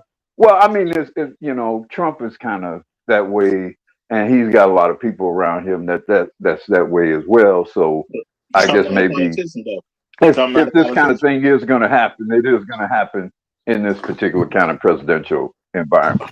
I don't think this happens if Biden, let's say, is a no. I mean, I can believe a team of people would be sent to her to clean this up, or it's just the fact that the team that do it for other people ain't doing it for her. Now, if somebody else would have been president, then maybe they would have sent a team to clean this up for her. She just ain't getting no team. So we seeing it now. That's all I'm saying. The mother folks had teams of people to tell them where to be, what to do, what camera what camera gets to shoot you, and or all she that is stuff. doing what they want her to do, or they're doing what they want her to be. This outlandish, because they could have easily snatched her ass up and made her go sit down somewhere. That would have been very easy. Exactly. For Trump, for them to do. Yeah. Yep. But they just letting it be out there. So my thing is, it is what it is. She doing what she do. I ain't got much hope for her because the time that I before the husband died, I spent a little time checking out who the guy was. I did some social commentary. I had some other stuff playing, but he dead, so we didn't do it. Well, no point in doing it then. Mm-hmm. And what I was coming up with didn't make that man seem to be in the greatest light. So to me, I see the woman that married the racist, who wasn't just a quiet racist. Like, he let it publicly be known that I have racist thoughts, which is a different level of racism. Because I'm not saying it ain't regular white folks who just go about their life, but they keep their racism somewhat quiet to themselves. I know them people out there too, but this guy was putting his racism on the public display to make money off of. So, she a little bit more down than other people have been. That's all I'm saying, because she married a guy like that. You know, you can't marry a guy like that and make me believe you don't agree with some of that, and that's the main thing that he do. So it is what it is, you know? So her not having any sense of real love to that man now that he's dead, yeah, that's consistent to me.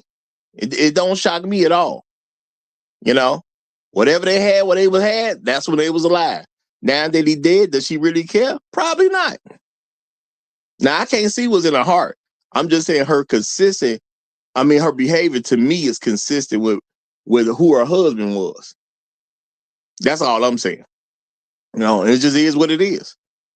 She messed with him like that. But that stands the reason to me, because you married a guy who's known for being a racist. And if anybody who say he's not a racist, well, that's my opinion of him. Because when I researched him, he came up racist to me. That's all I can tell you. I can only tell you what I know. He came up racist to me. So it is what it is. You know?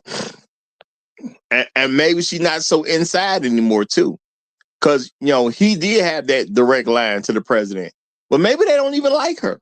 Sometimes you put up with a person just because they married to a particular person.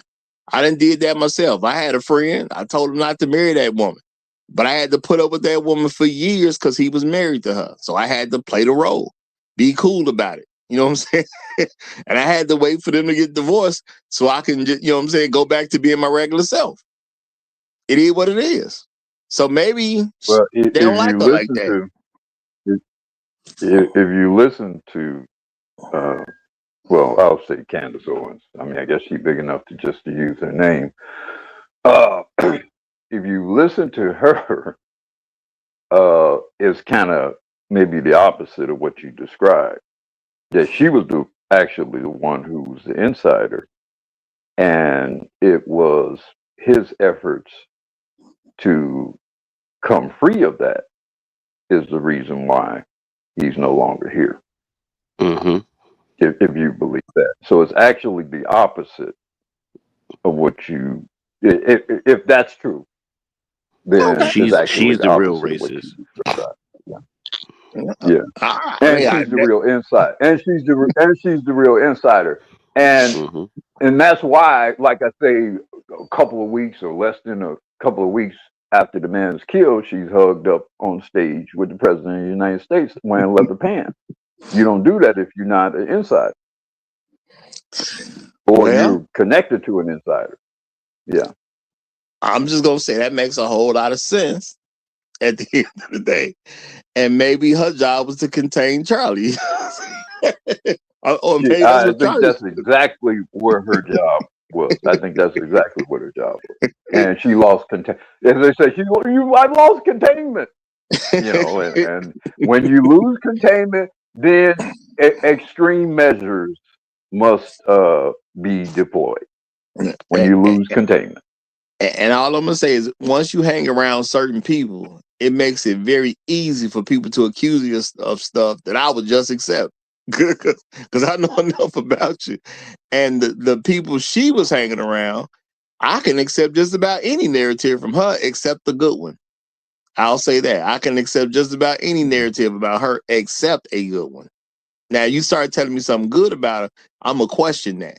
But if you tell me something bad about her, I'm probably not going to question it too quickly. But I'm going to slow down because we got Truth Teller joining us.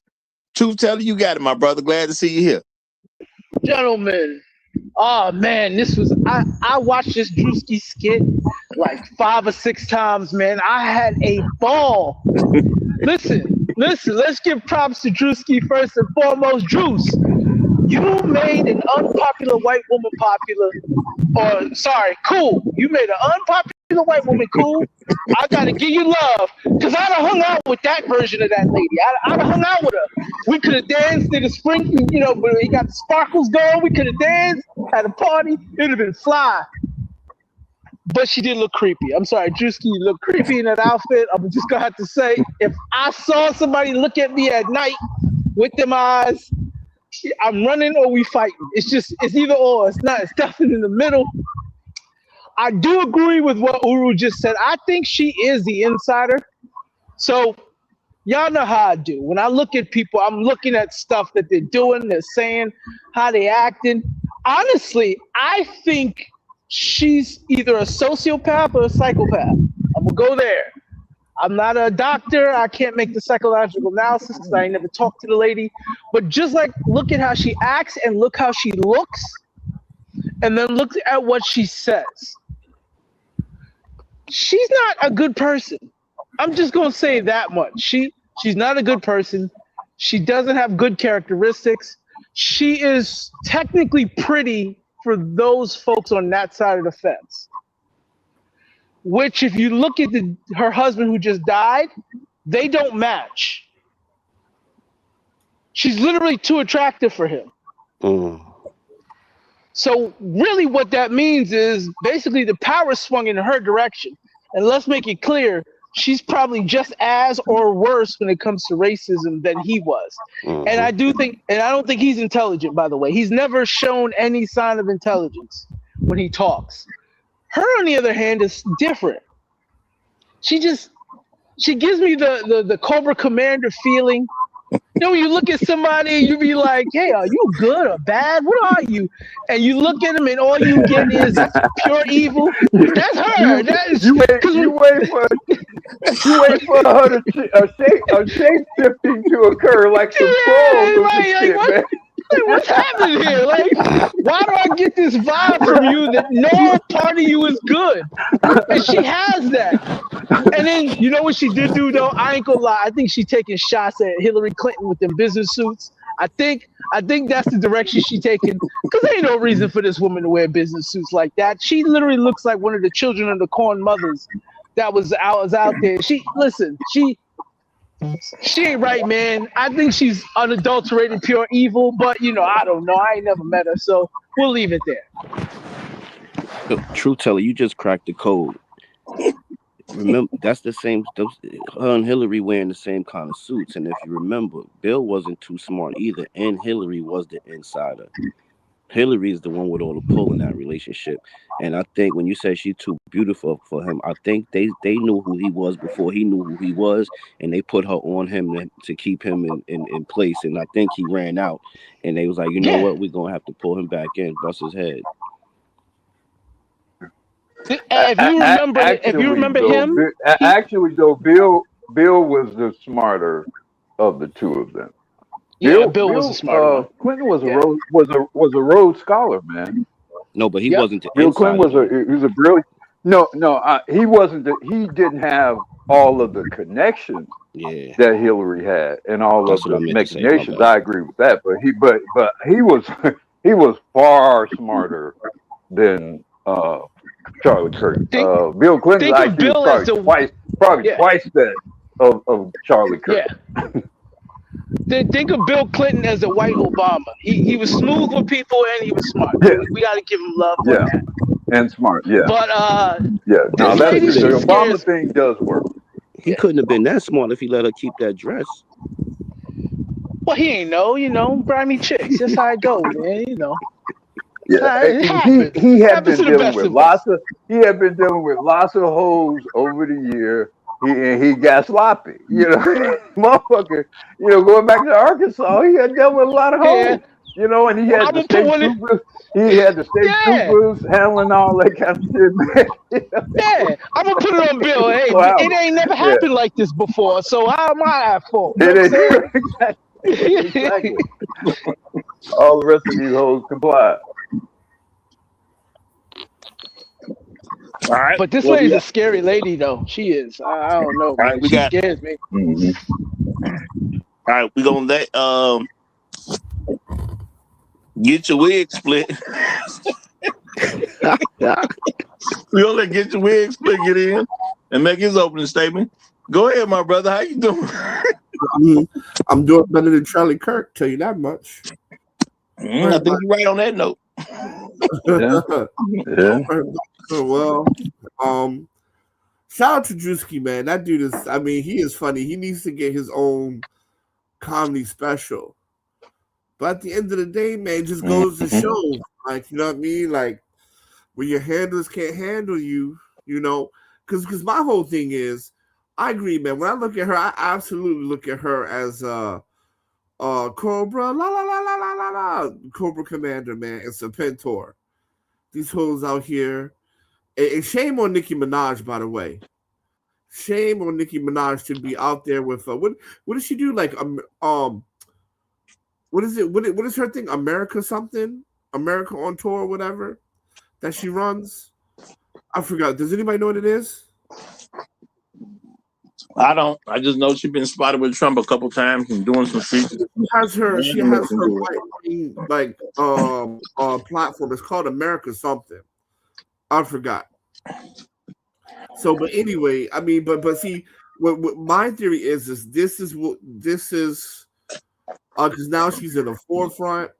She's in the news. She's representing white America. She's the advocate for white boys. But this is the trimmings when you do the sacrifice joint, right? Because you can't tell me that her husband wasn't a sacrifice for her to get to the next level. Yeah, America Fest. Yeah. She's now head of America Fest. And this is what comes with it, right? When you begin to sacrifice. I mean, Kanye did it, and then Michael B. Jordan had to go through his humiliation ritual so he could get to an Oscar, right? This is the price. Right? After echelon of like LeBron had to go through his humiliation, right? His mom had to suck some dick. So this is the price to get to the upper echelon of America. That was not a sacrifice. That was not a sacrifice for LeBron's mom, man. Come on, let's be real. I'm sorry. The opening speeches cannot be interrupted. This is the time I can say my version of the facts. And my version of the facts is LeBron James went through a humiliation ritual losing to Boston. So, and that's just what it is. I appreciate the respect, and now I pass the mic. And I'm going to say the thoughts of the guests of the Roger Report Live are their thoughts and their thoughts alone, and do not necessarily represent the thoughts of the channel holder. Okay? Real talk. Your theories be extremely interesting. That's all I'm going to say, man. Your thoughts be extremely interesting. Look, you cannot tell me that she did a Kanye West, because Kanye West definitely sacrificed his mom, because that's how you niggas in Chicago get down. And now look at I don't have no belief of that. I don't have no belief of that. Real talk. I don't think that man sacrificed his mama. And I'm gonna say, if you look at it from that type of theory, if he sacrificed his mama, he's supposed to do better. Kanye been doing worse since his mama died. Well, I mean, you can't bite the hand that feeds you. Like, he did it, then he felt guilty, then he bit the hand that fed him. So what you expect? Any way to make this nigga sacrifice his mama. But getting back to the point of the show, look, I'm saying, to me, it's white folks would have a lot of nerve to say anything about black people making fun of them. They just ain't they just not in that position at the end of the day. And I think black people who think that they shouldn't have to kiss the ring to do stuff without us exacting some form of punishment, at least saying something at them, I think it's just about crazy. If we have to, quote unquote, perform for other people, if we mess up, then what's the big deal about white folks performing for us if they mess up? It's that simple to me. You know what I'm saying? And let's keep it real. It ain't like we doing the same thing to white people that they would do to us. We don't hold a financial purses the way they hold ours. So for them to just try to, I see this creeping up to a point where they want to be able to do blackface on a regular basis and have nobody say nothing about it. And I'm just not for that at the end of the day, because they have a reputation that they have clearly earned that say they are anti-black people and they see us as less than human. I'm not even sure if they see us as worthy of an animal, truth be told.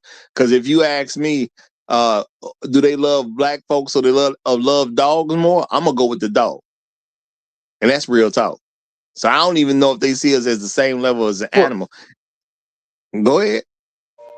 But let's take the race element out of it for just a second, because to me, the race issue is only relevant here because someone wants to use the fact that a black man did this to distract from the real issue.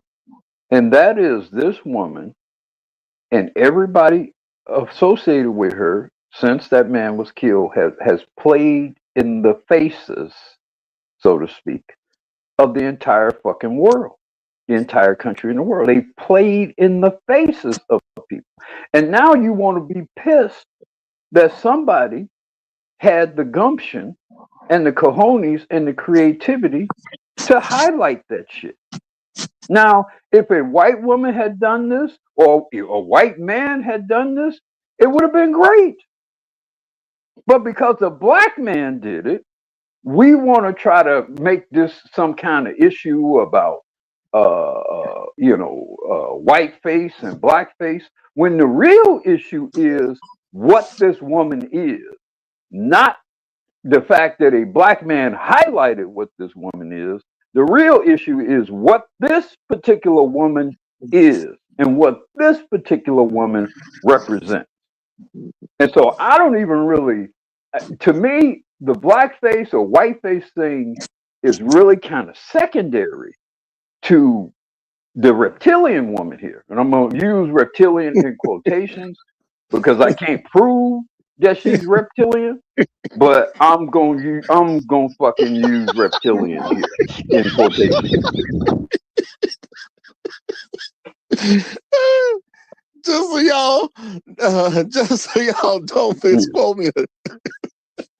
Because this is some cold-blooded. This is not mammalian behavior.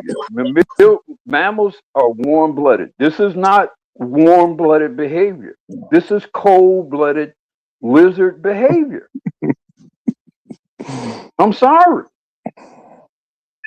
You know, it's something else I thought was weird. You know, the whole blow up.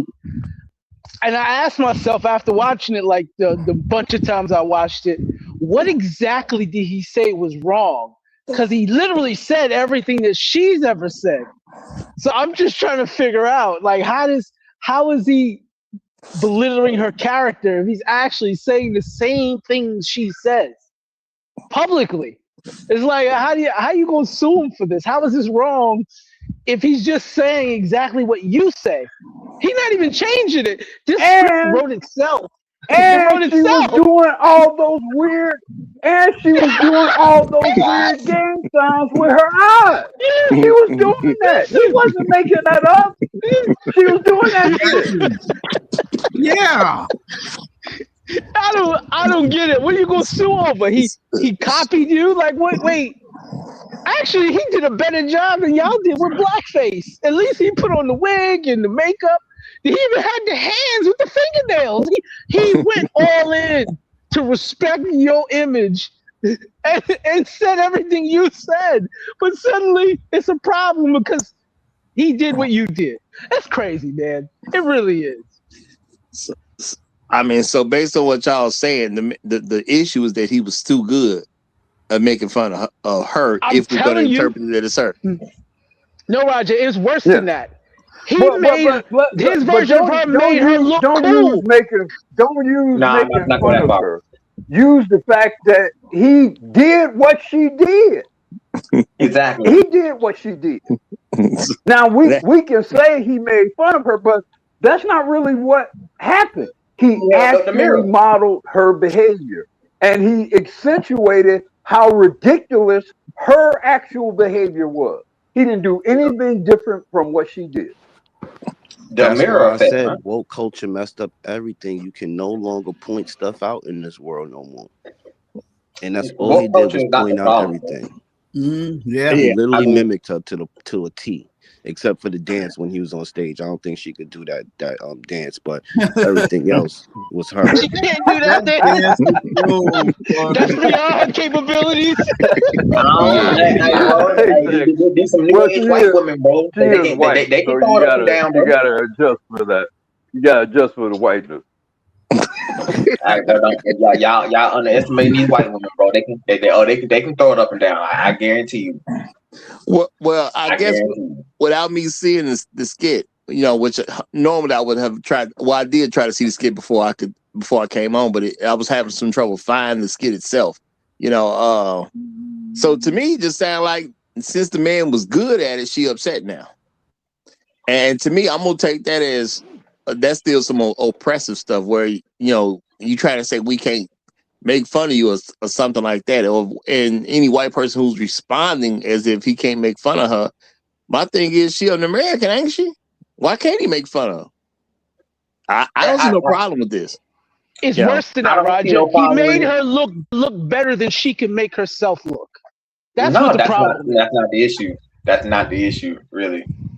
I really believe the issue is, right, he really brought her to the public court of let's say speculation. And when you really look at it, like other people said, she do look like a Manchurian kind of candidate, kind of woman, right?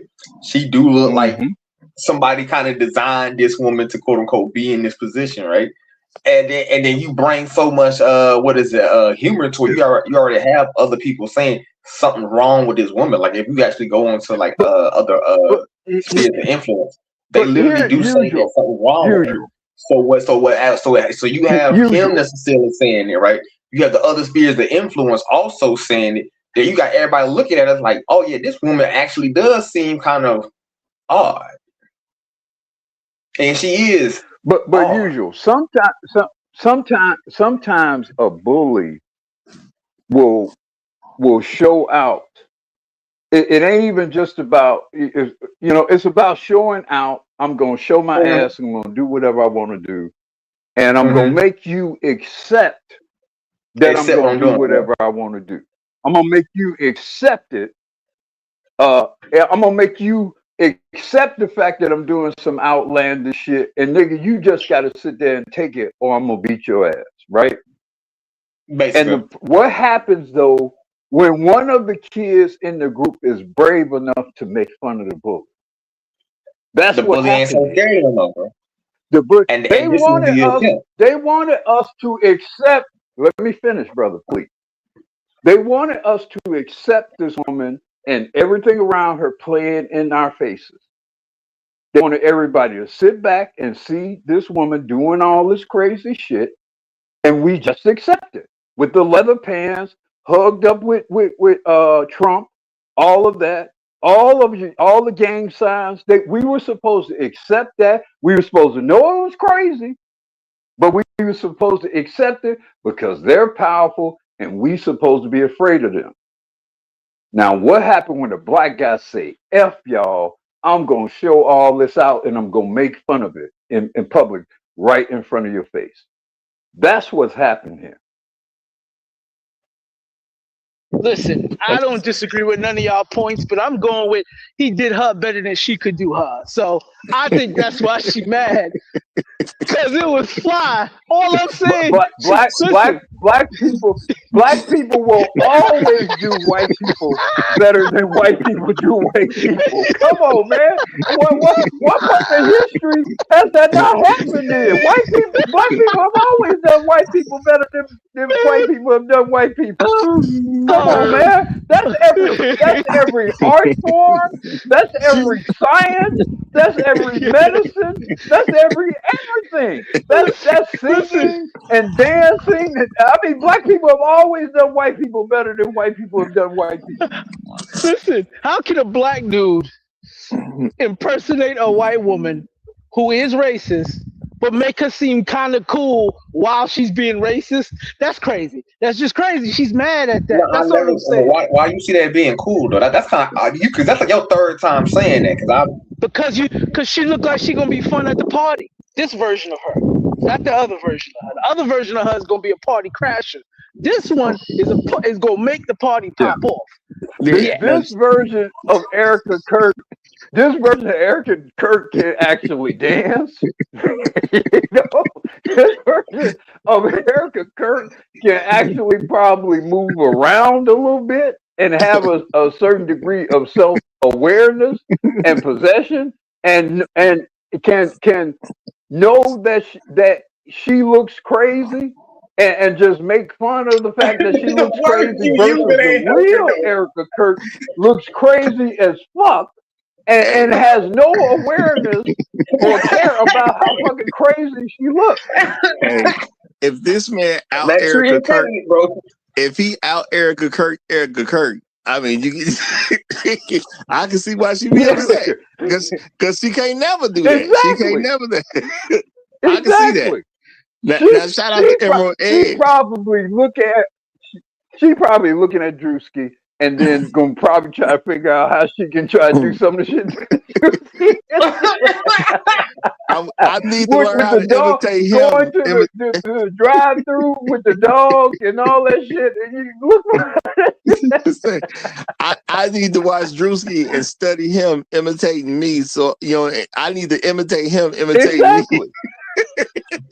And shout out to Emerald Edge. Emerald Edge says, "Facts, Black Guru. He molded her behavior, and most tyrants hate comedians, musicians, and truth tellers."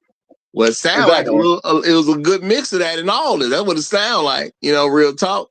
And shout out to Inspired Truth Broadcast, who says Power Dynamics Explained by Black Guru. And he gave him a hand clap for it too. He gave him a hand clap for it.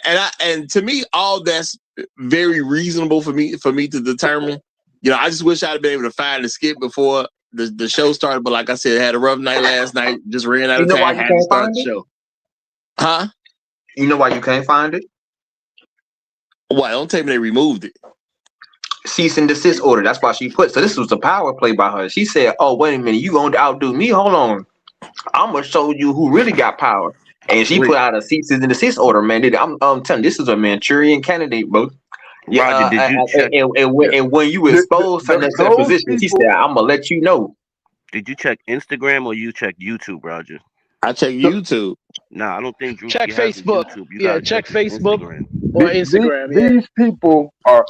These people are very big, and it's top down for Trump. They're very big on show of force. They're very big on that. Trump tearing the hole open in the White House, show of force.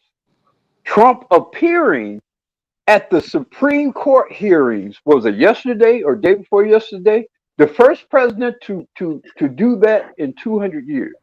Yesterday appeared at the Supreme Court hearings regarding the issue of birthright citizenship. The first president to do that in 200 years. President appears at in my view, is a wholesale violation of separation of powers, and to me is an impeachable event just on the strength of that, right? So they're very big on show of force. That's why I said earlier, for them it ain't even just about being in power; it's about showing being in power. What's happening in Iran? Show of force. Now it's not working out the way they wanted it to work out, but that was show of force. And so when I look at Kirk, and like I said, when I look at her styling and the leather pants and hug up with the president, I mean, it's all show of force. I'm gonna make you all accept that we did this shit to this dude, and y'all just don't like it. And a couple of years from now, I'm gonna run for president with the dude with the Indian white. I'm gonna be his vice president candidate. Uru ain't liking them leather pants, man. You know what you just proved? Uru? She went to the wrong nigga for publicity. Yeah. She should have went to Druski to begin with, and she might be in a better situation now. She should have bet on black. No, she should have bet on black. He should have bet on black. All right. Exactly. Shout out to Asor C. He said Black Uru tax for that opening statement. That was deep. Hey, appreciate you, brother. Appreciate you, brother. Real talk. Hey, Black Rule, appreciate that opening statement. I got some extra money out of it. Appreciate that. I don't even remember what I said. I'm at that age where I say great shit and I don't even remember what I said. So, but at least it's recorded this time. It's recorded this time. And you know what? You know what? Truth Teller may have a point. Maybe she just should have went to Druski. Now, I did just look this up. Well, I'm looking at some of this stuff that's popping up, and I do see that Donald Trump had advised her to sue Druski. So, I can definitely understand the cease and desist actually coming out because maybe she actually listened to Donald Trump, who, and I don't see what the problem is because, as the commentator was just saying, Druski ain't do nothing illegal, and this is free speech at the end of the day, so.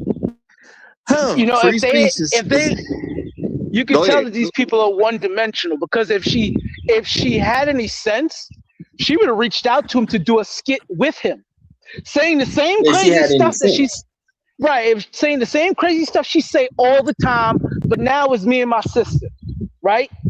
So now it's be like, oh, it would actually kill the point Druski made on his first video that it's clear that something's wrong with her, and now we just doing it together. So now it's really just funny, and it would actually die down faster. We live in a woke. Well, that's not even woke. That's them only hell bent on one thing, and that is the power they want to convey that they have, but they don't understand there's other ways of leveraging your power against people, right? They only know one way. I'm saying we live in a woke world. You cannot criticize anything women do.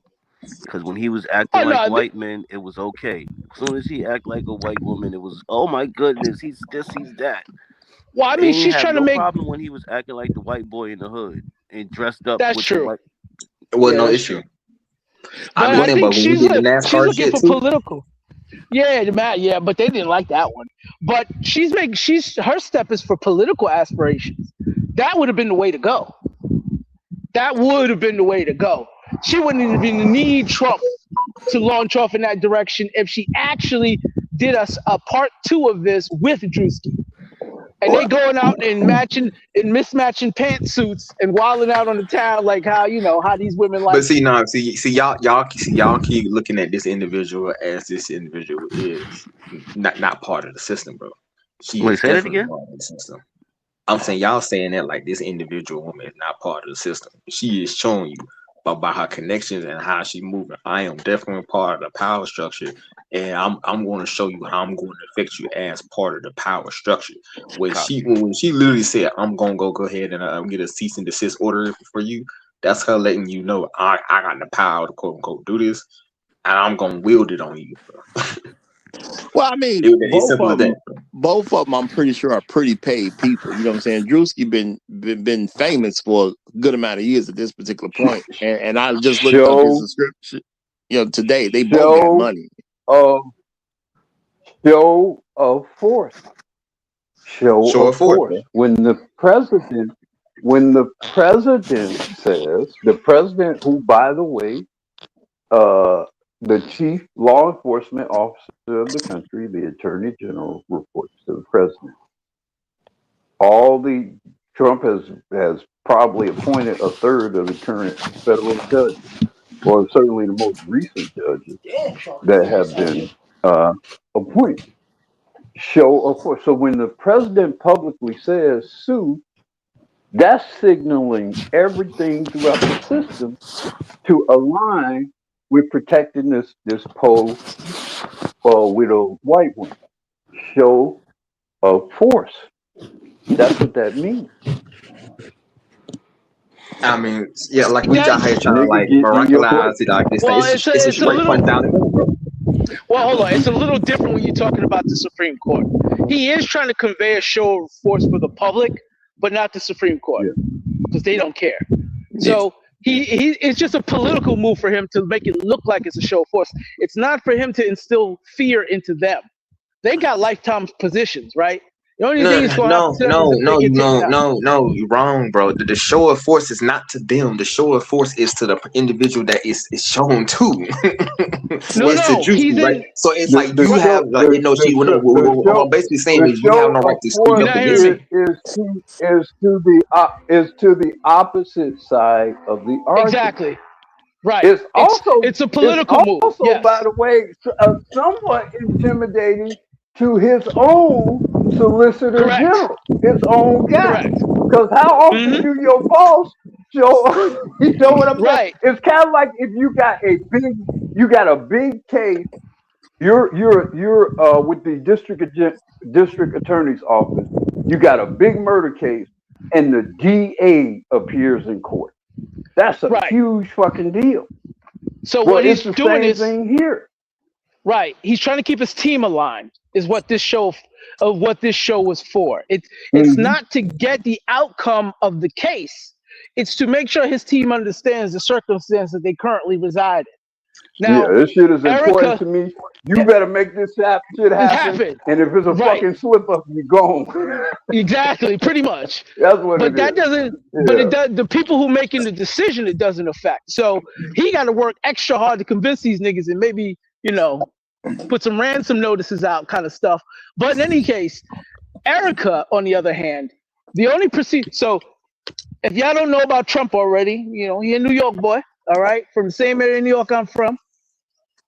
This is something he actually did all the time. I know y'all remember hearing the stories about people he owed and he wasn't paying niggas. I mean, banks he didn't pay. Big banks. Banks. Not little people who gave him loans or financed them. I mean, banks. Chase Bank, Bank of America banks, RBC banks. These banks that loaned him money when they weren't supposed to because he didn't even qualify.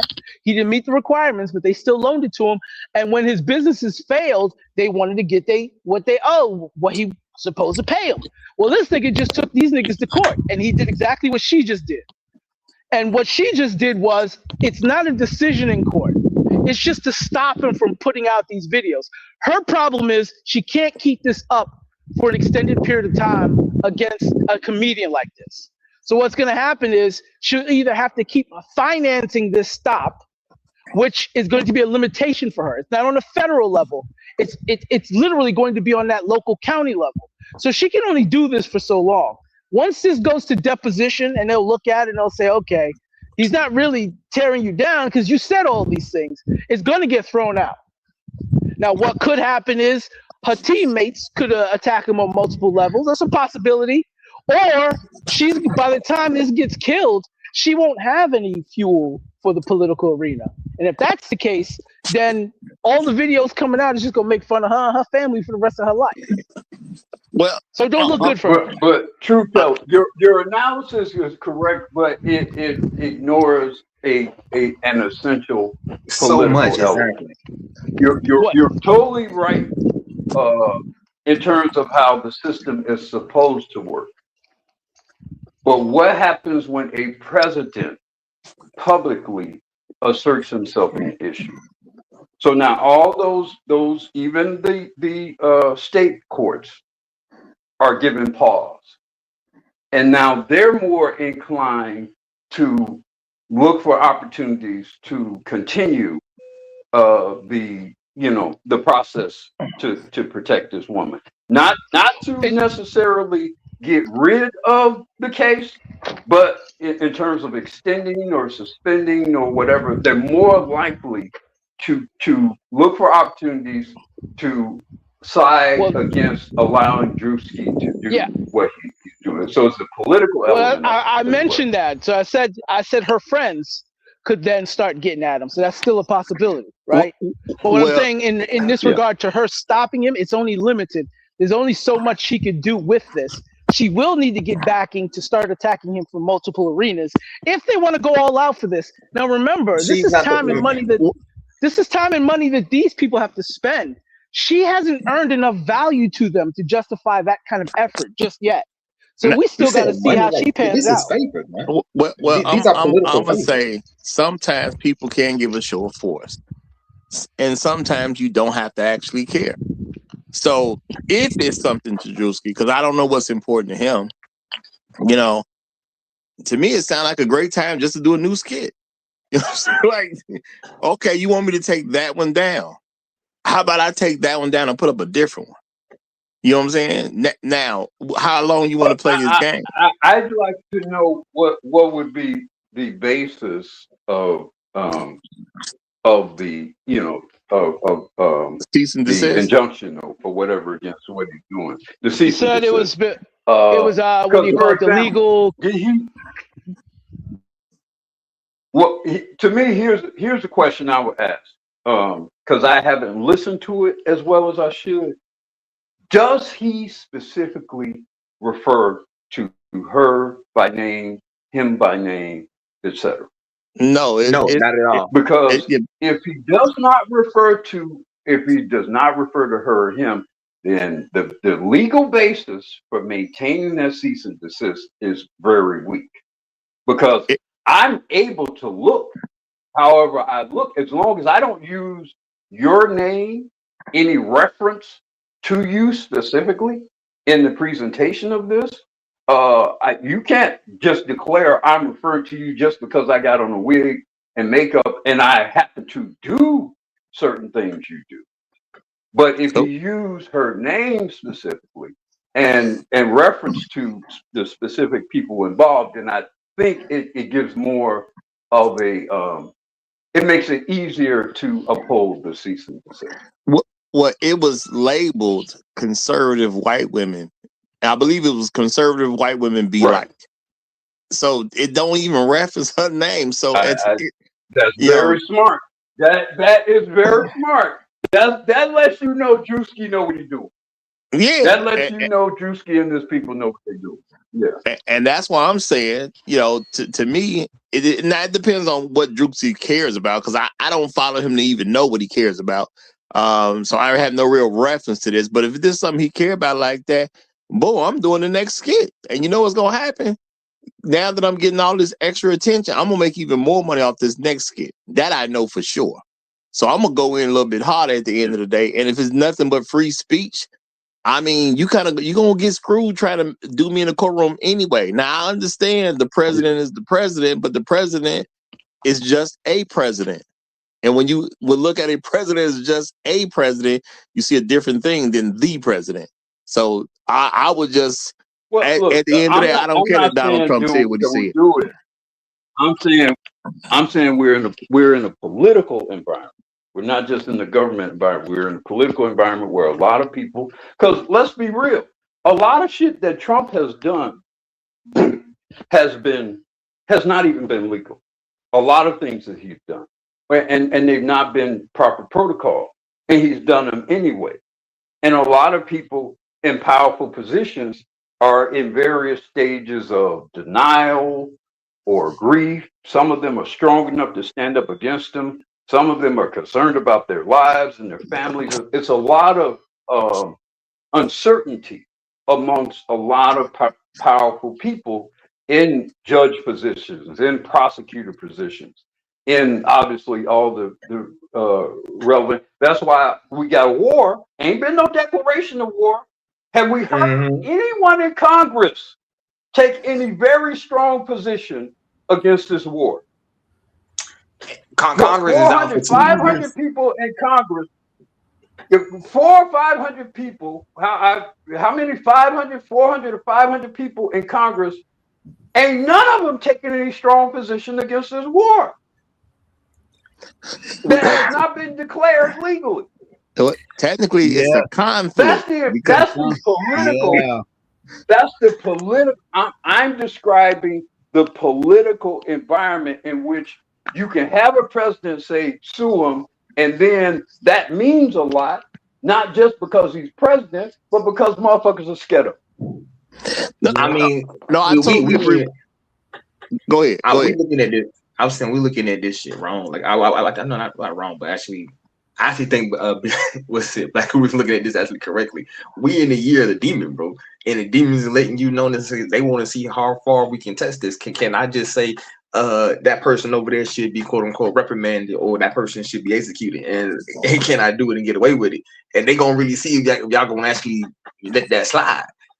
They really showing the boundaries of how far they can get away with it, and we really sitting there seeing like, oh, we looking at it like it's not that, and it's kind of scary to me because people looking at this as anything else other than what that is.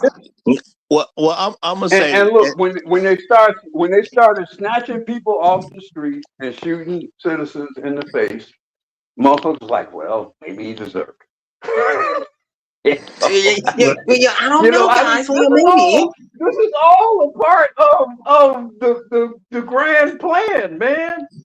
All that shit all flows together. Read your history.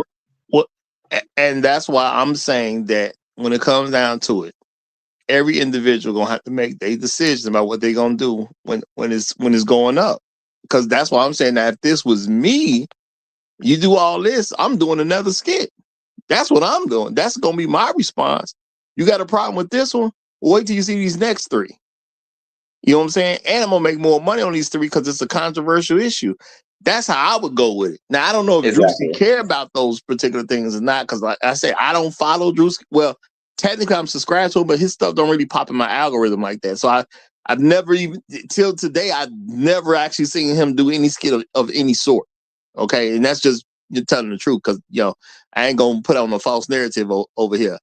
So, but I know for me, you know what I'm saying, is if you got a problem with what I'm doing and you somebody big like that, I'm thinking the only thing I really can do to fight you is do more.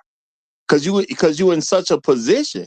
That would be the most impressive thing I probably could do against you, because I'm not at your level. I mean, this is a president of the United States. I get what that means. So what else can I really do other than do more to show you more that I'm willing to fight? You know what I'm saying? Here go three more of them. Give your opinion about these three. You gave your opinion about that one. Give your opinion about these three. And hey, let that first one go to court. Let's see if they actually tell me I can't put it up, and let them tell me that because I am who I am, I don't have freedom of speech. I want to see them say it to me. Because that's what they get into. Because if you really look at the situation, all he did was copy her own movements.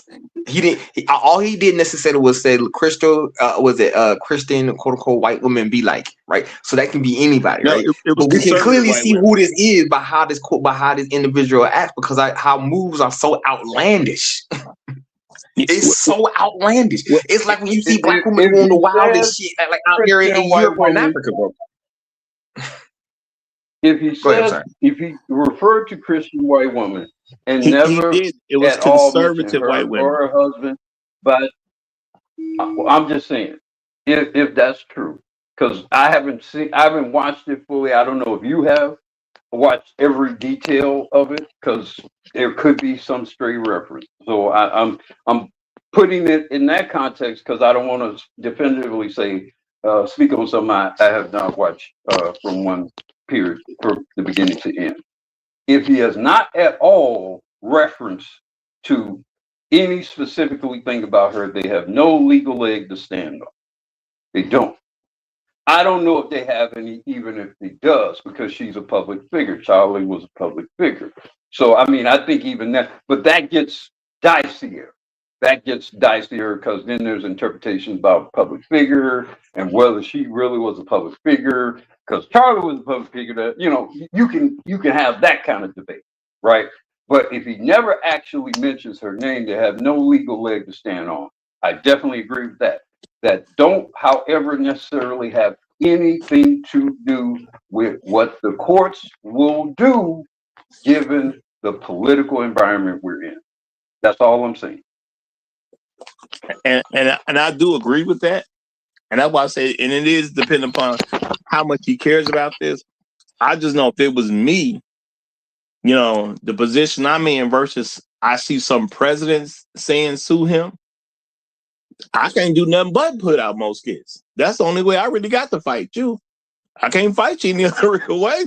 So you done basically forced my hands to do skits I wasn't even thinking about doing. Now I got to make some, because I have to fight now. And I want to see somebody tell me in a court of law that I don't have freedom of speech. Who bad enough to tell me that? I don't know, but we will find out. That's all I'm saying. I don't know, but we definitely find out. I mean, that was the whole. I don't know, because I actually seen the internet spaces where the thing was actually being talked about. That was the real issue. It was more or less that is he allowed to say this, right? And that was when you was reading the comments, that was the main comment that was always popping up. Is he allowed to say this? Is he allowed to say this? So so I know it's coming from either two ways. A, is he allowed to say this? And it can be interpreted either one way. Is this black man allowed to even talk in the first place?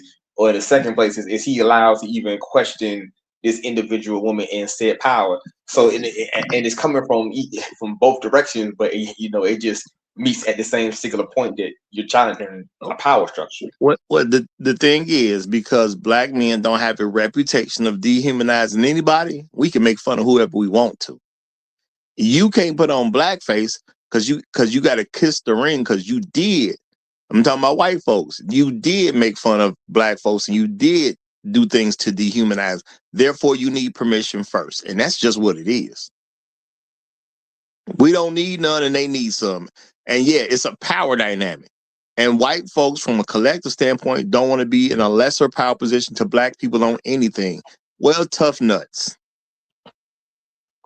That's simple to me. I think though, if you take race out of it, you might have a stronger and cleaner argument about why Druski should be able to do the spoof. I'm not disagreeing with what you're saying, Roger, but I think her being a public figure and him being a comedian and having a history of comedic parody, I think you can make that argument without even bringing up anybody's race. I think that's in the long line of American entertainment and comedy and art.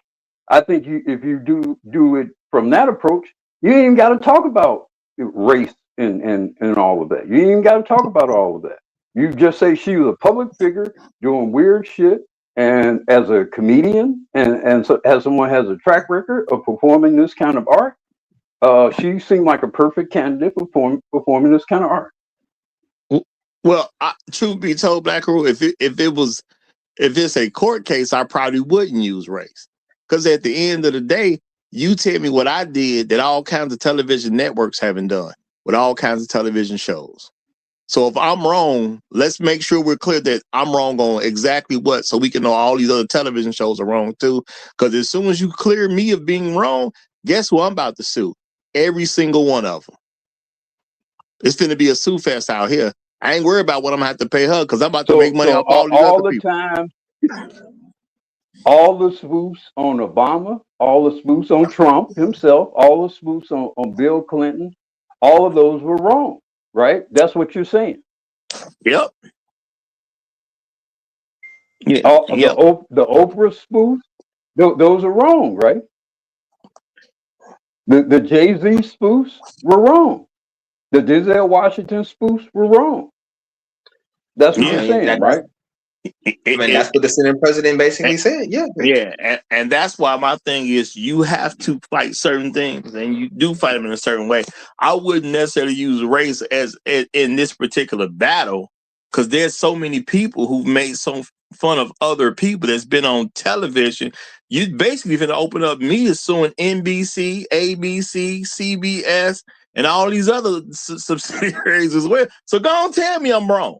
So and just make it clear exactly what I'm wrong with, so I can know how I'm gonna sue all these other companies now. I mean, the Simpsons and the Family Guy do this the most. I mean, they make fun of all we'll say political and entertaining figures or whatever, or just public eye figures or just people in general, right? But you don't have sitting presidents saying, "Hey, you better stop this," and if you don't, we're gonna do something to you. That's the difference. I mean, that Trump part don't even mean that is the difference. Trump just a president. That, you know what I'm saying? He ain't the president. He's a president. Him saying something that wouldn't even register to me. I'm just keeping it real. It wouldn't even register, and that's why I say it ain't got to register. It ain't got to register with you, but that don't mean it ain't gonna affect what you're doing. I get that. It ain't got to register with you. But it don't mean it ain't gonna affect what you're doing. No, it would affect what I'm doing because he basically just told me do 3 more of them. Respectfully, Roger, Trump is the president. This nigga went to the Supreme Court. This nigga told people to sue people. This nigga did a attack on Bill Cosby. He is the president. He is absolutely that dude. I hear you. I hear you. You don't. This dude got niggas in Iran fighting right now, and this is illegal, and nobody's saying anything. He is the president. Mm-hmm. Hey, I hear what you're saying. You're the demon, bro. In my position, the thing I would have to do if I was in Druski's position is do at least 3 more skits. Well, and what you're saying is you have to go to jail You have to drop. No, I'm not. And what you're also saying is what you're also saying as Druski is that everything you better have. Let me tell you something. You better have a clean fucking life. You better have a clean fucking taxes. You better have your holes aligned. Whatever drugs you doing, you better have all that shit aligned. Because this guy got the FBI, CIA, Attorney General's office, all that shit behind him. So if you go roll like that, you better be able to roll hard, because Druski is a little bit. He's too portly to go to federal jail, man. He gonna lose his virginity. Tell you what. You didn't have to go there. You did not have to go there. This is the thing. This is the thing. You're not gonna necessarily beat your enemies, but that don't mean you don't fight. So okay, I apologize, but am I wrong? No. I hear what you're saying. You haven't heard me try to correct anything you said. I mean, you up here putting niggas' virginity in jeopardy. So I'm just saying. No, I'm not. I can't say y'all wrong about anything y'all said. But there's two positions. You make great points, and you just ride that sucker. You just ride that sucker right off a damn cliff, man. I'm telling you, bro. He ride that shit straight into the sunset, bro. Right into the sun. Yeah.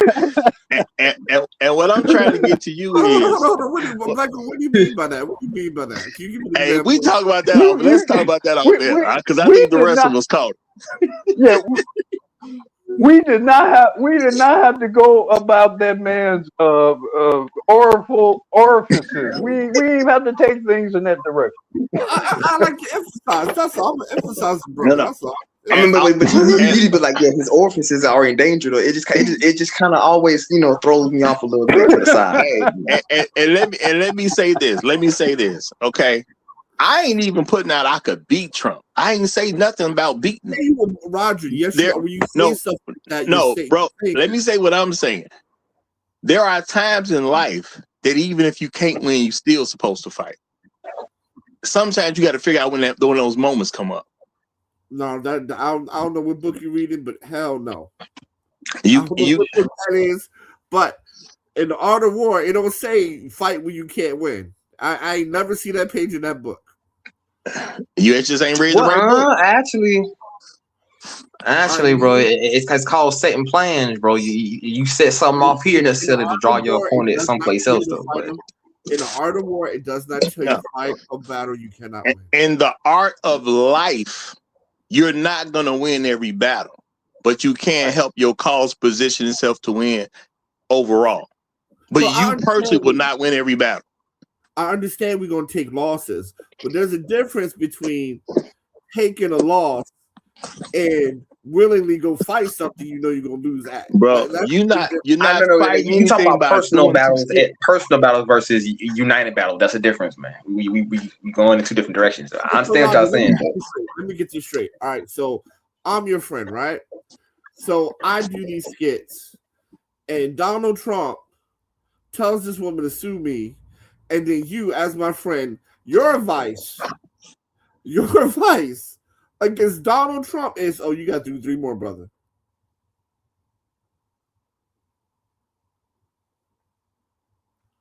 Hello? Yes. Hello? Yes, we can hear you, bro. Okay. But I don't hear Roger. Roger didn't say anything yet. At least that I heard. Yeah, I didn't say anything. I was reading it. I was reading the Cash App. Shout out to Red Pill Sleeper Said, who just sent in the $15 Cash App.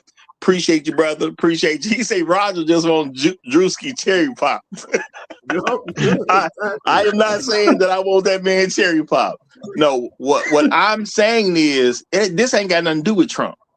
She got offended. She's gonna do a lawsuit. I'm not in a lawsuit with Trump. I'm in a lawsuit with her. She ain't him. She ain't got what he got. She ain't got that juice. I understand Trump got a whole lot of juice.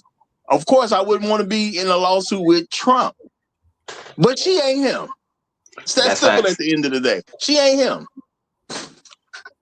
You make them test that ability, basically. I understand what he's basically saying. Like if they really want to fight that fight, then let them fight it. Yeah. There's a thing about I can fight somebody, but it's different when you got to fight their older brother. It's different if you got to fight their father. She ain't Trump. I ain't worried about her. It's that simple at the end of the day.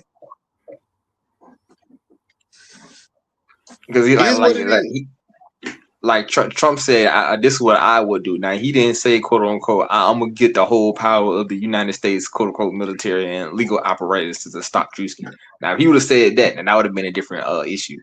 But he just said under my well, this is what I would do. Necessarily if I was her, and which that's what she did. So my thing is, I didn't get nothing from Trump. I got something from her.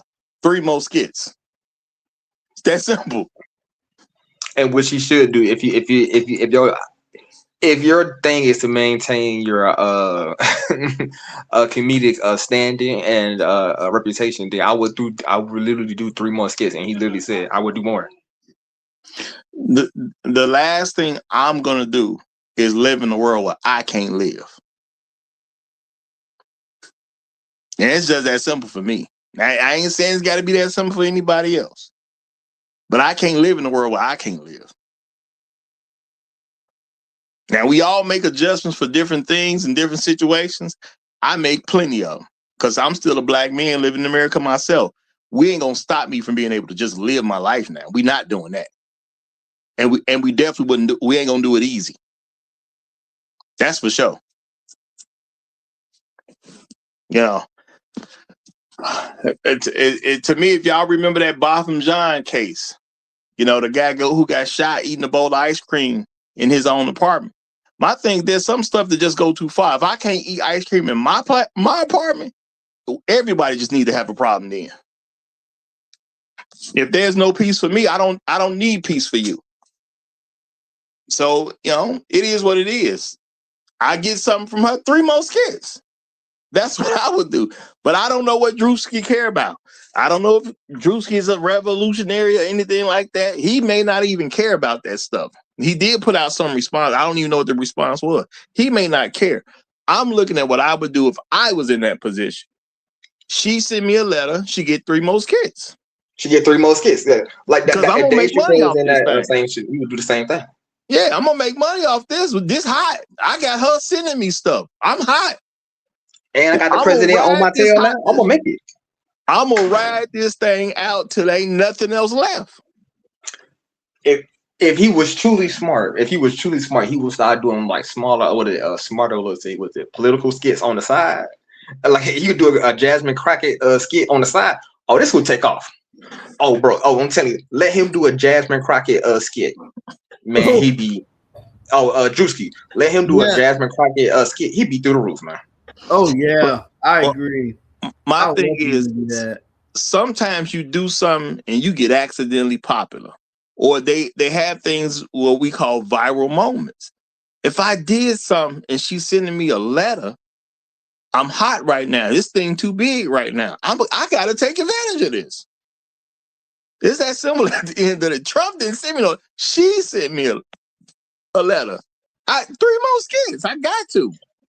Exactly, because now if Trump himself say I'm gonna hit you with the whole force of the political United States, then you might want to back down from that. I understand that's smart.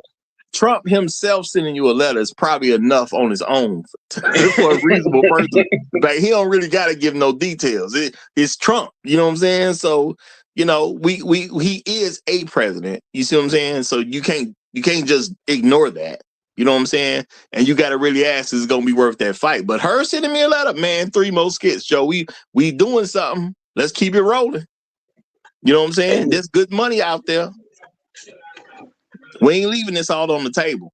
Now, we about to hit that 3-hour mark, y'all. So what I'm going to do now is I'm going to let y'all get some closing statements in, and we're going to bring this thing to a close. All right, so Shark, we're going to start with you. You ain't saying nothing in a good while. Are you still there, Shark, or are you in the bathroom? Now, if you're in the bathroom, it's cool. Shark going once. Shark going twice. I'm going to just say he in the bathroom. Champ, any last thing from you? Yeah, I just want to say, big ups to Druski, because what he basically did in this skit is that he opened up some Pandora's doors, to really question Erica Kirk and her motives after her husband was shot and killed and everything. So shout out to Druski right there. All right. All right, get your wig split. Any last words you want to give on this one? Well, apparently I say too much, so I'm just gonna say good night. I'm not saying you said too much, bro. I think the stuff that you said is valid. I just think I'm looking at who I'm actually going against. I'm going against her, not Trump. That's all I'm saying. Usual business. Any last words you want to give on this one? Nah, not at all. All I got to say is, bro, that's the political power showing itself. But if I were Druski, man, I would have used the opportunity to boost myself. I would have had a Jasmine Crockett skit coming up. I would have had a Candace Owens skit coming up, bro. I would have had a what's that chick that who tried to run for president also? Kamala Harris. Come out here. I'm telling you, I would have had one. I would have had one come up for her too, bro. That was me personally. Okay. I'm gonna say comedy is about time, and so you got to do it when it's gonna work. I would ride off what's going on. If something is doing something big enough, and I can make some more money off of it, I'm just gonna go where the money's, somewhat easy at the end of the day.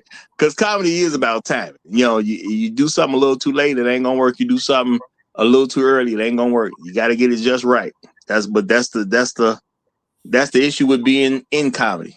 Ask comedians, they'll tell you it's hard. You got to get it at the right time. But I guess I'm gonna check on up out of here, y'all. It's been a great show. If you are new to the channel, subscribe, because you're gonna get the best stuff on social media right here, and that's Real Talk. And we do this at 9 a.m. Chicago time, not where you happen to live, but 9 a.m. Chicago time. So I will see y'all next time around. Long live the habitual line steppers. I'm Roger. I'm right. And I'm out.